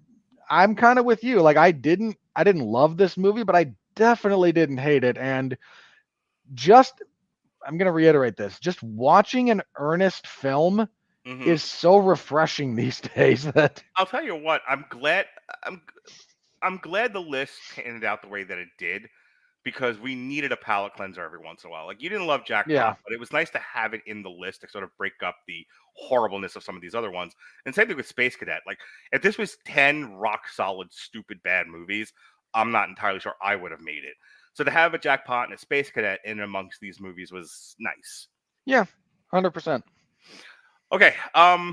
So before we started tonight, I said, Robert, as far as establishing, first of all, let me explain how we're working with Robert's like. Robert, I'm really excited about this thing. I don't give a fuck. Okay, Robert, how do you feel about the way we're going to do this? I could give a shit less. Robert, what do you have an opinion? I have lots of opinions. Everything sucks. Oh, Jesus Christ. So okay, that's slightly exaggerated. Okay, hang on. So everybody understands this. My goal when Mark presents things like this is to be accommodating. Mm-hmm. Because when I have no strong opinion on the matter, I'm willing to be flexible and to go with the flow in a lot of respects. And I just need to remember that what Mark really wants when he says, I need to organize this, is for me to go, great, here's how I think it should be organized. And for him to go, no, we're organizing this my way. But he has to say it, and he has to overrule whatever I bring to the table. So I just bring, I trust you. We can call it in the ring. You are the one who likes to organize these things. I trust your organizational skills. Well, you would be upset if I came here and said, here's how we're doing it. You're right. However, when I ask my daughter, what do you want to do about dinner tonight? And she makes noises, it's frustrating because I don't ever want to hear you always have to take control of things. And why don't you ever let anyone else have an opinion? It's like, I threw you the ball, you threw it into the audience. So, okay, and I understand the impulse. I'm going to ask you to do a little bit of reflection here. Yes, sir. A little bit. Have I ever done that to you? That's fair. So that being the case, I said, we're good. So I threw it to Robert, and Robert's like, you're the boss, make decisions. I said, okay, fine.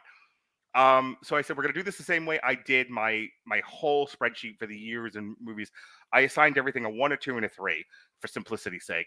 1 is it would have made my top 10 or can make my top 10. It's most enjoyed, a combination of most enjoyed, best well made. 2 is mediocre, middle of the road. It's neither awesome nor awful. It's solidly in the middle. A lot of 2s. And then 3 is worst fucking thing. Either I hated it, some combination of I hated it, or it's the worst thing made. So you've been listening to this podcast for a little over an hour and a half now, and you've heard all the 1s and 2s. These are the 3s. Okay, we're finally at Uglies was 3 too, but Uglies we had a lot to say, believe it or not. These are. Hang on. To understand the ranking we did these, when Mark and I briefly went through this, the pitch was not rank these best to worst, 1, 2, and 3. It was 1 is things we have things to say about, 2 is stuff in the middle, and 3 is stuff we don't have a lot to say about. So we started with the stuff that we thought we had the most to say about. Yeah, they're all and also awful. But so we're at the 3s now. So this next one is Founders Day, which I didn't even know about until I started research for this podcast. I may have seen 1 trailer for this at some point. It's really dumb. So what's funny is that it actually came out in 2023. It was released, I think, VOD in 2024. I believe so. Yeah. So this was one of those where it made the festival circuit, and that's what they're counting as its release date. So Founders Day is a 2023 American slasher film directed by Eric Bloomquist. The screenplay was written by Bloomquist with his brother Carson Bloomquist and stars Naomi Grace, Devin Druid, William Russ, Amy Hargreaves, Catherine Curtin, and Amelia McCarthy. The plot follows the lives of a group of citizens who are pursued and killed by a mysterious mass figure in the middle of a political campaign. The film premiered at the Popcorn Frights Film Festival on August 18, 2023. It was given a limited theatrical release in the U.S. on January 19, 2024 by Dark Sky Films. Founders received mixed reviews from critics. It's 104 minutes, 104 dreadful, fucking boring minutes. There's no budget listed, and this is a 48 out of 40. So basically, there's a campaign going on for, I think, mayor in this small woody town. Yep. And hey, Mark, how are we going to shoehorn in yet another discussion about the American political system? And in the middle of all of this, there's a slasher running around killing people. At the beginning of the movie, it's established that the one I think conservative who is running has a gay daughter, and the gay daughter has a girlfriend, and the girlfriend's like, I just like you as a friend. And shortly after that, the gay girl is killed, and we are off and running. And at the end, along the way, we meet a civics professor of some kind who's just like, I don't participate in any of these things anymore. It's all terrible. The town sort of divides itself between conservatives and progressives, and they are all fighting with each other. And this is the most ham-fisted commentary about the current state of political discourse. And it devolves into the two candidates trying to murder each other, and then they are both murdered by the slasher. And the whole thing is revealed to be a plot by the gay daughter, who's working with the civics professor. Right? Sorry, correct me where I'm wrong. Okay. The whole thing is a plot by the civics professor to take power. Right. Because he's in the line of succession for mayorship. Right. And what he does is he kind of guides several of these other characters we've met. The two children of the conservative pundit, or the conservative candidate, and one of the, like the sheriff, and I think there's somebody else involved. Yeah. But he's basically orchestrated this large conspiracy whereby the two mayoral candidates are dead, their kids are dead, the sheriff is dead, and he's like the designated survivor of the mayor of this stupid New England town. Which is really funny because I think there's like a website. I'm actually on it because I remember somebody like a bunch of us put our names on there, where you can put yourself in the line of succession where if enough political figures die in the current American government, you can be president. I can't remember what year I did this or if it still matters at this point, but if enough people from Joe Biden on down are killed, I could in the line of succession be president. Just hilarious. And the whole point at the end of this stupid thing is, you know what? It was a good thing that this happened. Yep. I can't tell you how dumb this movie is. The first 30 to 40 minutes were actually okay. It's a solid enough setup for a slasher. You got a good enough looking villain. Like the outfit for the slasher is fine, and he's got a decent weapon. It's a gavel, and there's also a spike on the end of it. Like, you got a good weapon. You got a decent looking killer. What you don't have is a likable protagonist, which is kind of important. What you don't have is a story to actually tie all this together. And what you don't have is a satisfying conclusion. Right. In short, you don't have a good slasher movie. And boy, do I hold in really low esteem people who screw up slasher movies. Just paint by the freaking numbers and you'll get something watchable 90% of the time. But no, we have to spend a bunch of time on this going, wait, would these mayoral candidates have their own children killed because that garners sympathy? Because nothing is more important than being the mayor of bumfuck New England. You know, when we talked about, I recently rewatched our review of Halloween Kills. And there's my one profanity for the evening, by the way. Weird that you wasted it here. I'm not going to use it anywhere else. I rewatched our review of Halloween Kills, and I said that was a commenting on like mob justice, mob rule, and you know it was commenting on like MAGA people and basically people who were so disenfranchised and so disillusioned with the lack of control any one group of people has in this country anymore, and them just sort of lashing out violently against other people. That's what the movie was trying to talk about, and it chose a horror movie to do it. And I said at the time, and I'll double down on this, at least it's talking about it somewhere. Was it the most effective commentary? No, and I said it then, and I will repeat that. But at least it made the commentary. This doesn't even do that. Like, this is Halloween Kills was like, hey, it's not great that we've become so divided as a country that you're willing to commit violence against some people who don't agree with you politically, morally. There used to be more of a willingness to tolerate differences in our culture. Now there's almost none. And nowadays, if you come out and endorse the wrong major candidate from one of the two major political parties in this country, you're somehow demonized. And bear in mind, I don't care which one. Yeah.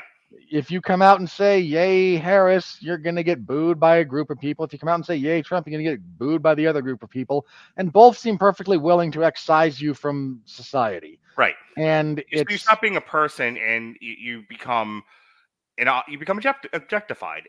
We tend to associate that sort of thing with sexualization, but you can be objectified in any number of ways. I mean, I've talked about this once or twice on various shows we have. There's a weird thing the human brain does.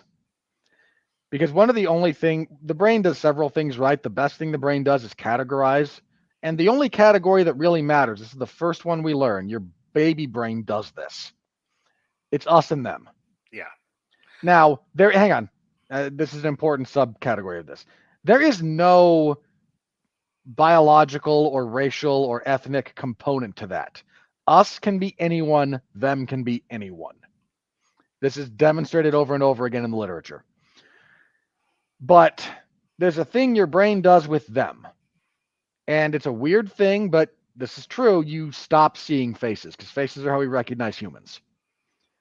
And if you don't recognize the face of another human, it's very easy to do what's necessary to defend yourself from them because they're not us, they're them, and they might hurt you.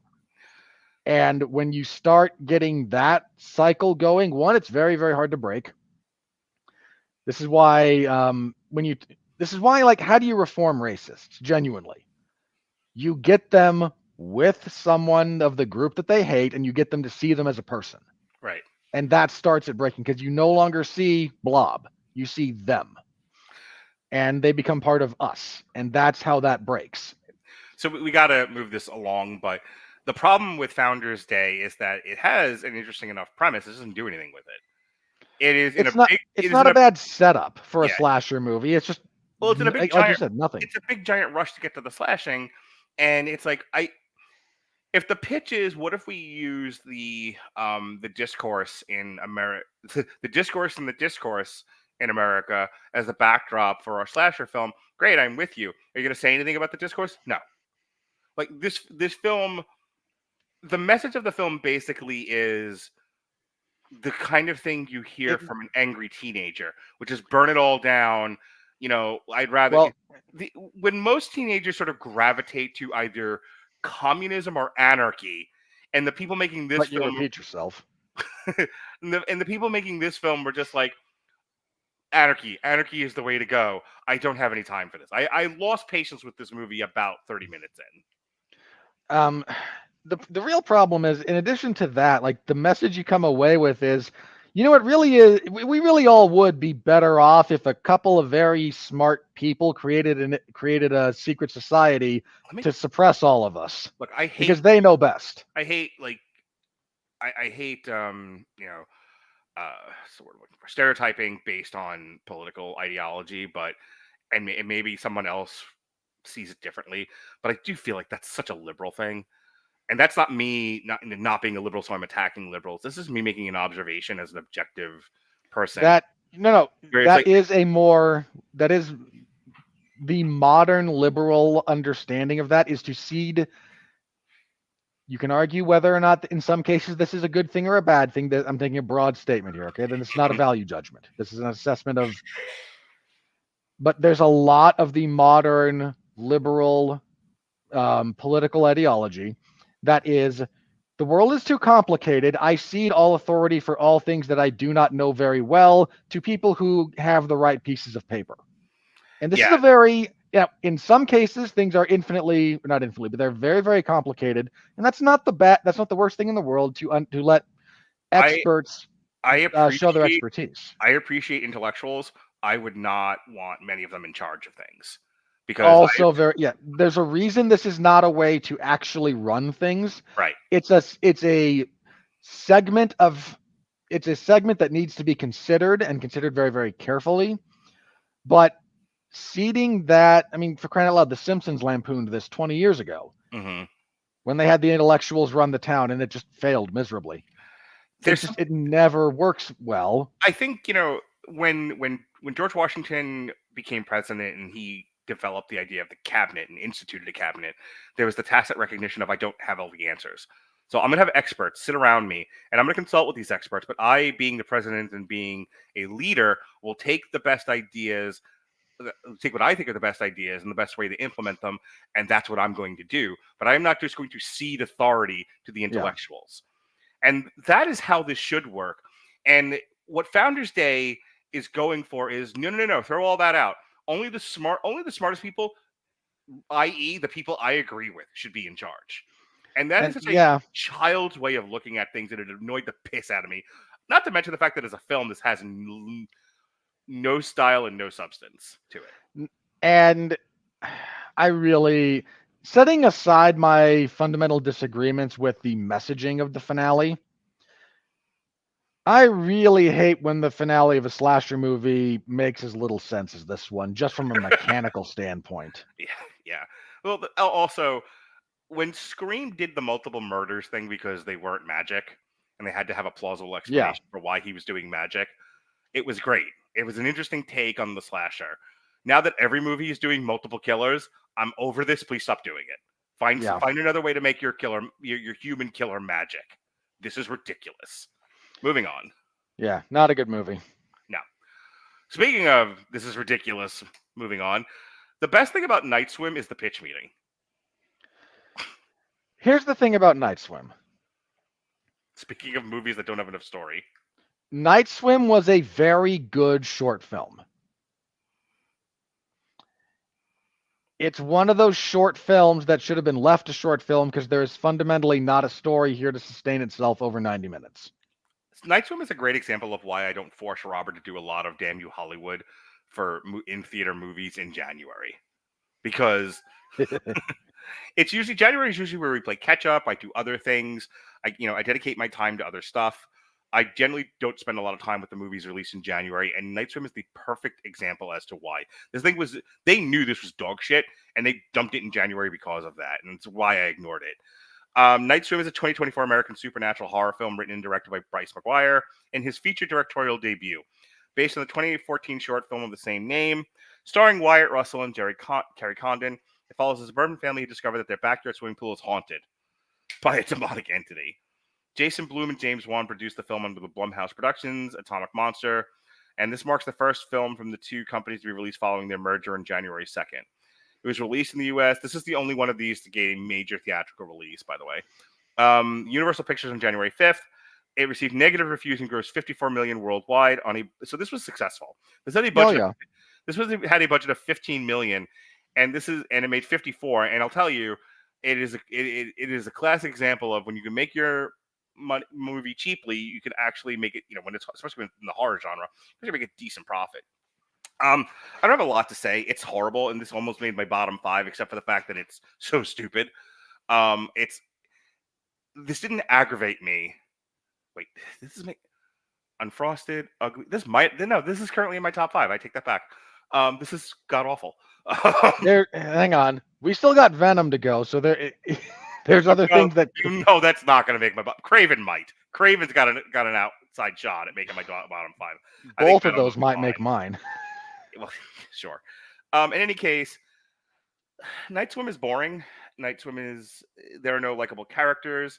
The idea of I went into this pool because I was an injured baseball player, and the pool gave me the pool healed me, so I became obsessive and possessed. And well, which one is it?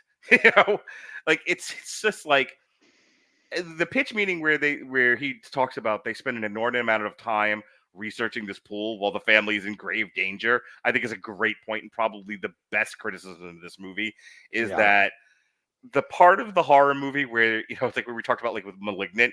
See where the woman goes to the abandoned psychiatric hospital to figure out what the fuck is growing inside her brain, and we spend some time with watching her research. Nobody else was in danger at the time. We could spend time with her as she was doing that in Malignant. Here, the mom does the exact same thing the girl does in Malignant, only she abandons her family to do it. She leaves the two children with the clearly deranged father. Yeah. Way stupid. And it's a bit like if in the middle of The Shining, Wendy had decided to go peruse the library for the history of the place while Jack is chasing Danny. It's wildly misplaced. Don't kill him yet. I have to find out what's wrong with you. The other thing, and again, I'm going to go right to the pitch meeting on this, and this is all I have to say because this movie is so stupid. It's like they quickly figure out there's something wrong with this pool. Well, do they stop going in it? No, they throw a pool party. That's dumb.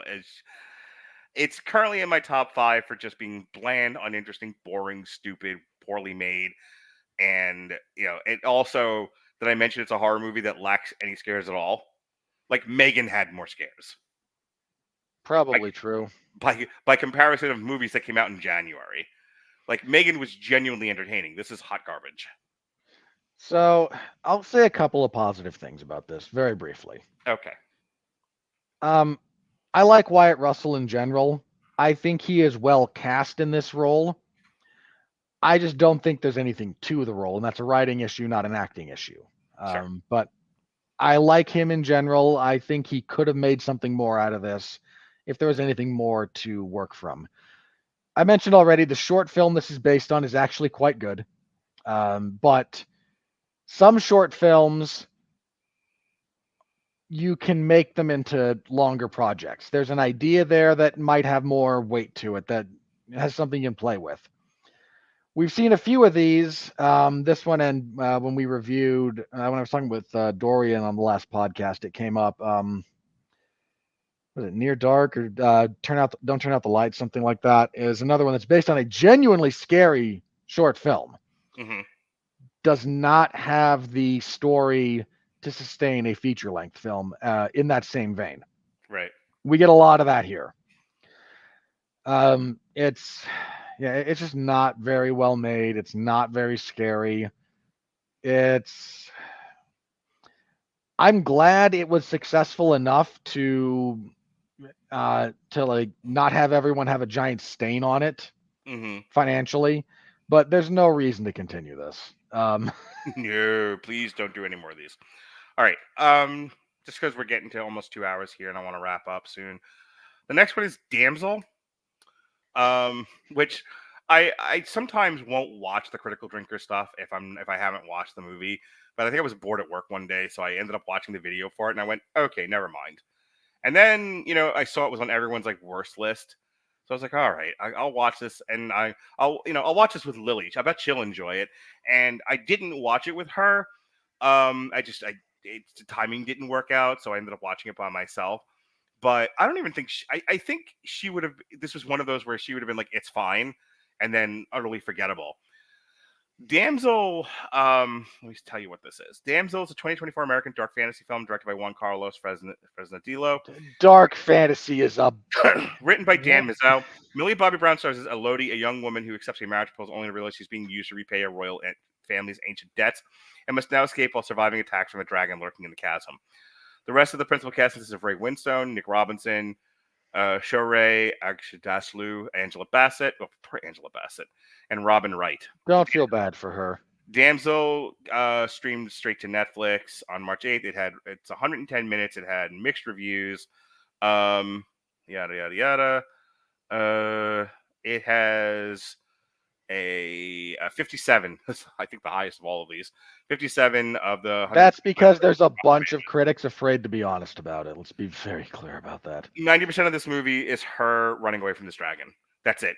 So everything that I said about Jennifer Lopez in Atlas applies here once we get out of the CW-esque set design of this royal palace. It was nice of them to just reuse sets from the Willow TV show like that.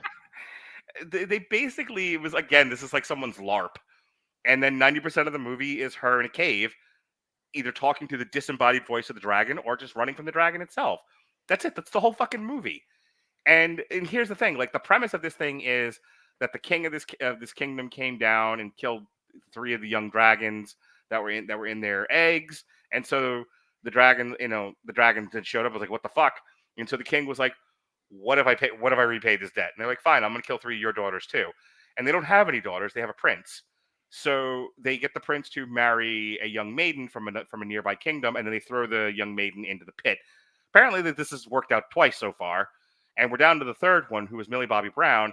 And well, it's always the last one when it goes sideways. Yeah, and Millie Bobby Brown is made of vim and vigor. She uses the power of being a woman to convince the dragon to go burn down the kingdom.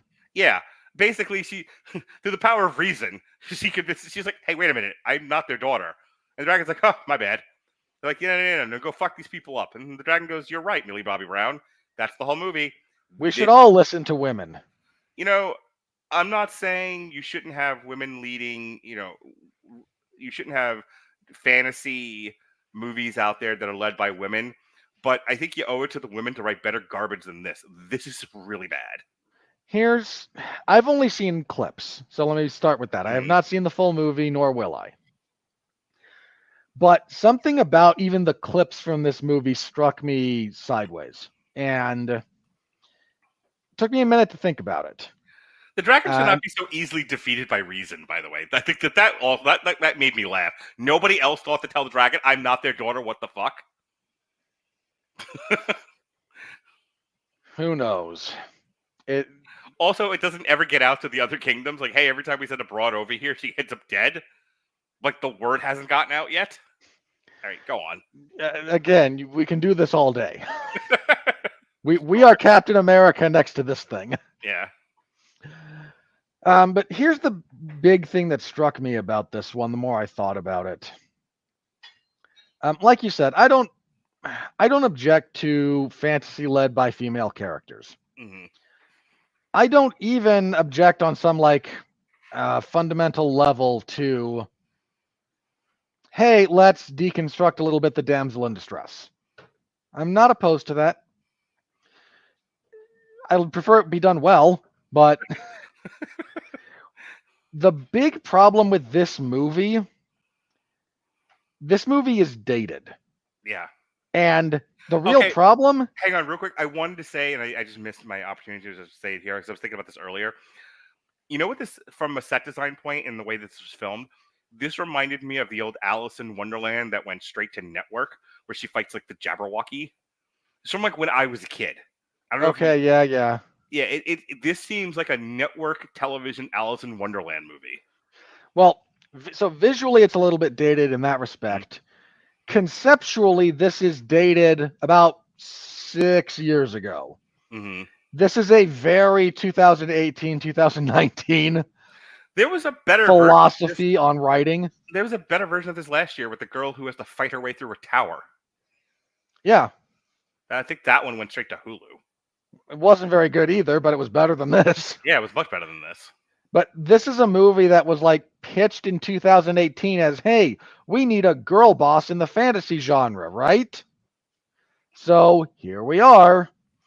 And it's wild to me that this movie came out, and it already feels 6 years old, and that there is such a viable, visible distinction to the writing philosophy from just 6 years ago that's already gone out of style. Right. Thankfully. It's a pretty bad movie. Don't waste your time. Yeah, this is one of those where I'm not unhappy Lily didn't see it. She spared. And your daughter deserves better. Yeah, she does. My son would have started a fucking riot. He might have tried to burn down the house. So, like I said at the top of the podcast, I went to ChatGPT.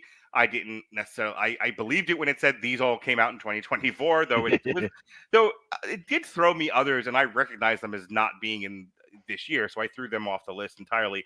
I missed one. I fucked up. It doesn't matter. It's The Outlaws. I did watch this one with Jonas, and he was like, "This might be the worst movie I've ever seen," and he's not wrong.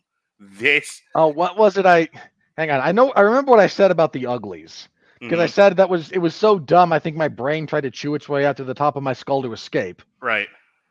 I think I said of The Outlaws, this might be one of the worst things I've ever seen. The Outlaws is a really great example of why Robert and I don't do comedies. And it's not just because like we don't like comedies or whatever, there's nothing to review. The few that we've done, we've had things to say about. Like we did Pixels years ago. That was a comedy in theory. Allegedly. So here's what I want to say about it. Was a crime against comedy is what it was. Here's the thing. Part of the reason why Robert and I don't review comedies is because most of them are this bad. That's just a fact. Most modern comedies that are sent straight to streaming right now, because many of them don't make theaters because there's no audience, they don't make any money. Romantic comedies are one thing because that brings in a giant female audience. So that's a genre that more anyone but you kind of resuscitated it. But you and I went through that a while ago, and boy, the romantic comedy kind of died on the vine a couple of years ago. A lot of them are going straight to streaming, but on the occasion that one does, I can tell you what happened. They ran out of Nicholas Sparks novels. Well, here, like I said, when you find the right combination, you will draw a female audience, and they occasionally like to go to the movies too. Women do.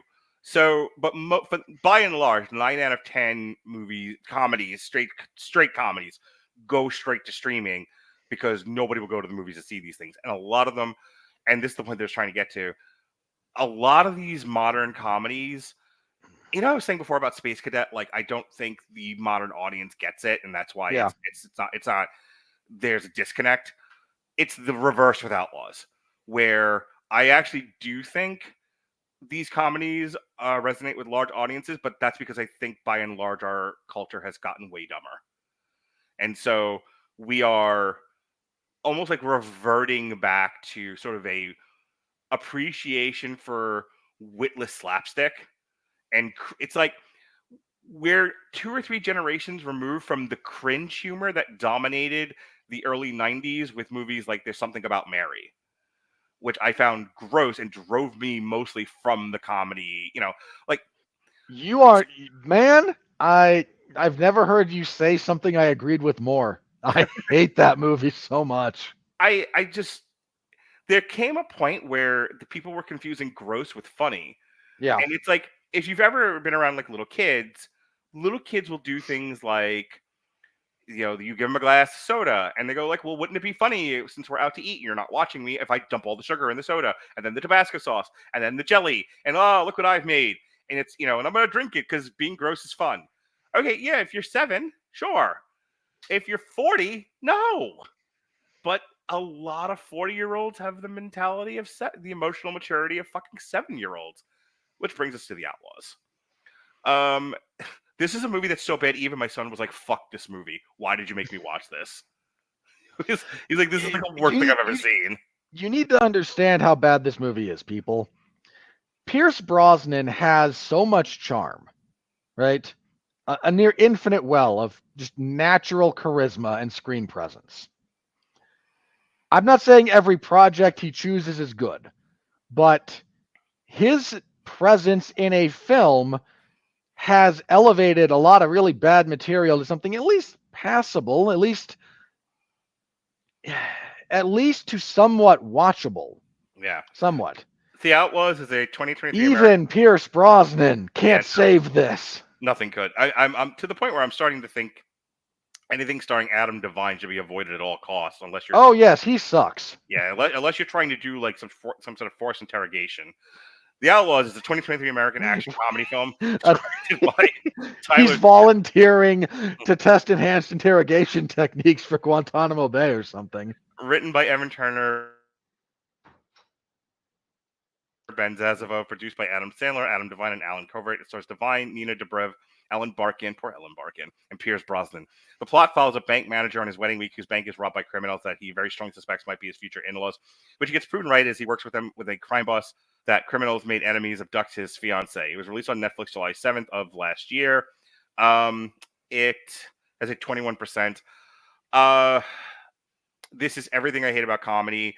It's a lot of forced, cringy, nobody acts this way kind of comedy. Yeah. Adam Devine is what Hollywood seems to wish all men were, and it makes me sick. I genuinely fucking hate a lot of the characters that Adam Devine plays. They lack in masculinity. There's a fake, forced, almost minstrel-like vulnerability about them. And then they try to butch him up in the third act, and it's like, this isn't. Sorry, you've made him a pussy throughout this entire movie, and then you didn't do enough to change him for the third act. Any man. I'm going to limit this to men for the sake of just here. Bear with me for a second. I'm not saying men shouldn't get therapy, not at all. any man who brings up that he's in therapy apropos of nothing else, I hate to use this expression, but grow a pair. Look, if it's relevant to the discussion to bring it up, okay. And if you need it, I've needed it on occasion, get it. Therapy's not a bad thing. But if you're the kind of person who has to bring up that you're in therapy, I kind of, again, absent circumstances where it's relevant to any sort of conversation, I kind of want to punch you in the face. I said before, this is what Hollywood wishes, in the sense that there are people who are unnaturally intimidated by men, but don't want to compete in the marketplace of ideas or ingenuity with men, and just wish that all men were crippled, made small, had their backs broken, and unable to compete. And when you wish that upon the vast male gender, you get Adam Devine. Pretty much a soft, like you said, like saccharinely vulnerable, insincere. I said soft, like not just unintimidating, but unassertive. You don't need to be a jerk to assert yourself.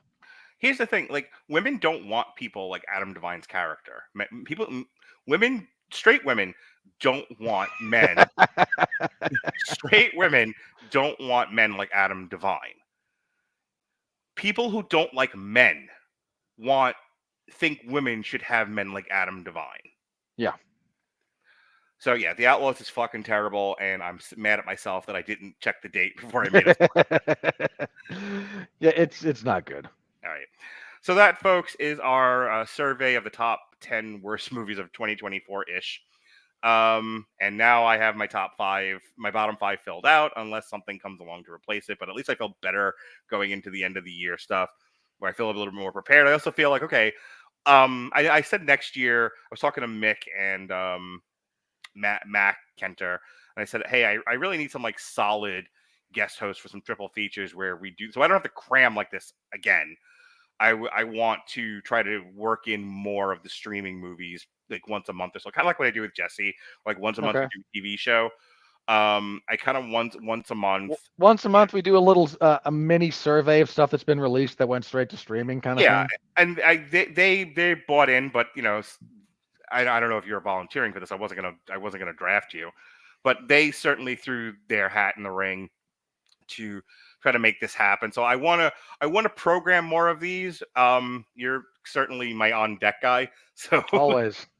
So you may end up in more of these than you think. But I do think instead of having to do it this format again, trying to pepper these in throughout the year, just be like, hey, these are 3 other streaming movies. These are 3 new streaming movies, and just get them out there. You know, let's give our comments on them. So at the end of the year, we have a better feel for what was released this year, and I think it'll also make us better documentarians of the film landscape. Decline of the art of film. We'll be able to speak to more and see more trends, because that's what we do. All right. So I said at the beginning that I was going to debut what we worked on for sessions last night. You said you heard this more or less.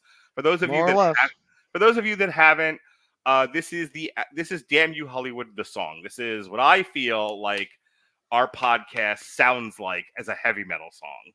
So I hope you like it. I'm very proud of it. Kind of the more I listen to it, especially the end part of it, I get a little tear in my eye. This is the greatest moment of my life. No. Okay, Rick. All right, here we go. This is Damn You Hollywood, the song. Damn you Hollywood. From next time when the legend stood, twist the past and the bleed fly. Where visions die, while prophets lie. Take your massive rage, wicked and blind. Send us all to cops without eyes. Original smothered innovations wake. Hollow echoes, no words to speak. God damn it, Hollywood. When the gold's gone, but the fall's still gone. Your films are sounds, your scripts are lies. Running me off when they watch it rise. God damn it, Hollywood. Suffocating stories under layers of wood. River, louder, from and blood. No future, just supply and demand. Inflate the budget, make it up.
spark of genius, just money and change.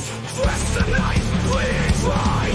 You're a monster, Hollywood, why even try? Sucking the life from what's been told, burning down to watch the lies unfold. Rather comes gone, but the false still gone. You drain the soul, cause you think you're gone. No meaning left, just endless greed. You're feeding the beast you never need. God damn you, Hollywood, wasting your soul and license the foe. The machine grinds, the mask is fear, but real love's something you'll never heal. Cut it down, bring back into town. Another sequel bound to fail. Cinematic graveyard with dreams of souls, but every story's just getting old. God damn you, Hollywood. When the girl's gone, but the foe's still done. Erase the past, cause nothing's gone. The cell is great, the dying star. Don't know the things never get far. God damn you, Hollywood. Fiction strangled, misunderstood. And now you're in luck for criticism that doesn't suck. Welcome to Damn You, Hollywood, where we tear down the lies like you never could.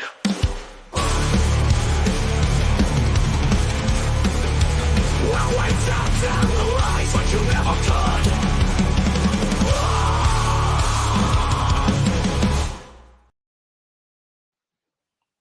It's catchy. Okay. I love it. All right. Not your thing, huh? I'm glad you like it. Perfect. That's what I wanted to hear. All right. So this Wednesday, I will be on Movies That Don't Suck and Some That Do. We will be reviewing Piece by Piece, which has now made my top 10 so far. I loved it. And we will also be talking Woman of the Hour, which is Anna Kendrick's directorial debut about the serial killer who ended up on The Dating Game. It's an interesting movie. Not great, not bad, just interesting. And then Alexis and I will be reviewing Hysteria, which is the Satanic Panic TV show on Peacock. Yesterday, if you're wondering where all that nonsense just came from, Jesse and I did an episode of Sessions where we did that song and we did the intro to Damn You Hollywood that you heard earlier in the evening. If you were there and listen to it. So next week, we got a Metal Hammer of Doom jukebox on Sunday where we'll be looking at Motley Crue, the new EP called Canceled, with got their cover of Fight for Your Right to Party on it. And then yes, as Robert said, we are going to do. Don't know Venom. why you would cover Sabotage, but okay. We would shut up. We are doing Venom: The Last Dance, and that is all for me because it's Halloween week and I gotta spend time giving out candy with my kids. All right, Robert, go ahead and do your plugs real quick. Well, as someone who does not fight for his right to party, I had a fairly uninteresting week last week, but I cover mixed martial arts and professional wrestling over at 411mania.com, WWE SmackDown on Fridays, UFC events on Saturdays, and their respective zones over there. Last Saturday, decent enough UFC fight night, not great.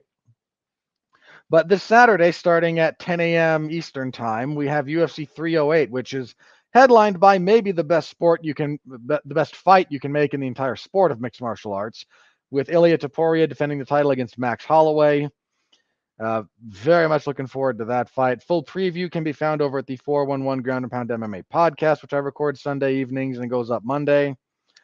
And yeah, as Mark mentioned, next week we've got Venom: The Last Dance, and I will try very hard not to vomit in the theater. But I make no promises, so we'll see how that goes. And let's see, did I have anything else this week? Last week I was also part of a triple feature, but actually last week we did Ash vs. Evil Dead Season 2, as well as my being part of a triple feature with Alexis Haina and Dorian Price, where we talked about Apartment 7A, Salem's Lot, and Mr. Crockett. So you can find all of those in the archives if you're interested. We've had decent times on both of those shows, so give it a listen. All right, and folks. That's it for me. All right, folks, thank you for joining us on this very interesting episode of Damn You Hollywood. First of all, I'm glad it was just me and you again tonight because it feels like it hasn't been me and you since, July? Well, 3 voices on a 10-show review set would have been a lot, too. Yeah, no thanks. No, I just like it when it's me and you. You know, I don't mind all the other guests that we have and the audiences they bring, but I also like it when it's just me and you. So it was nice to get back to that. And certainly this format definitely is just a me and you thing as opposed to trying to bring somebody else in. So with that said, thank you for joining us here on Damn You Hollywood. Could be singing that around the house and at work. I'm sure you have. All right. For Grumpy Pants, I'm sweaty. Be well, be safe, and behave.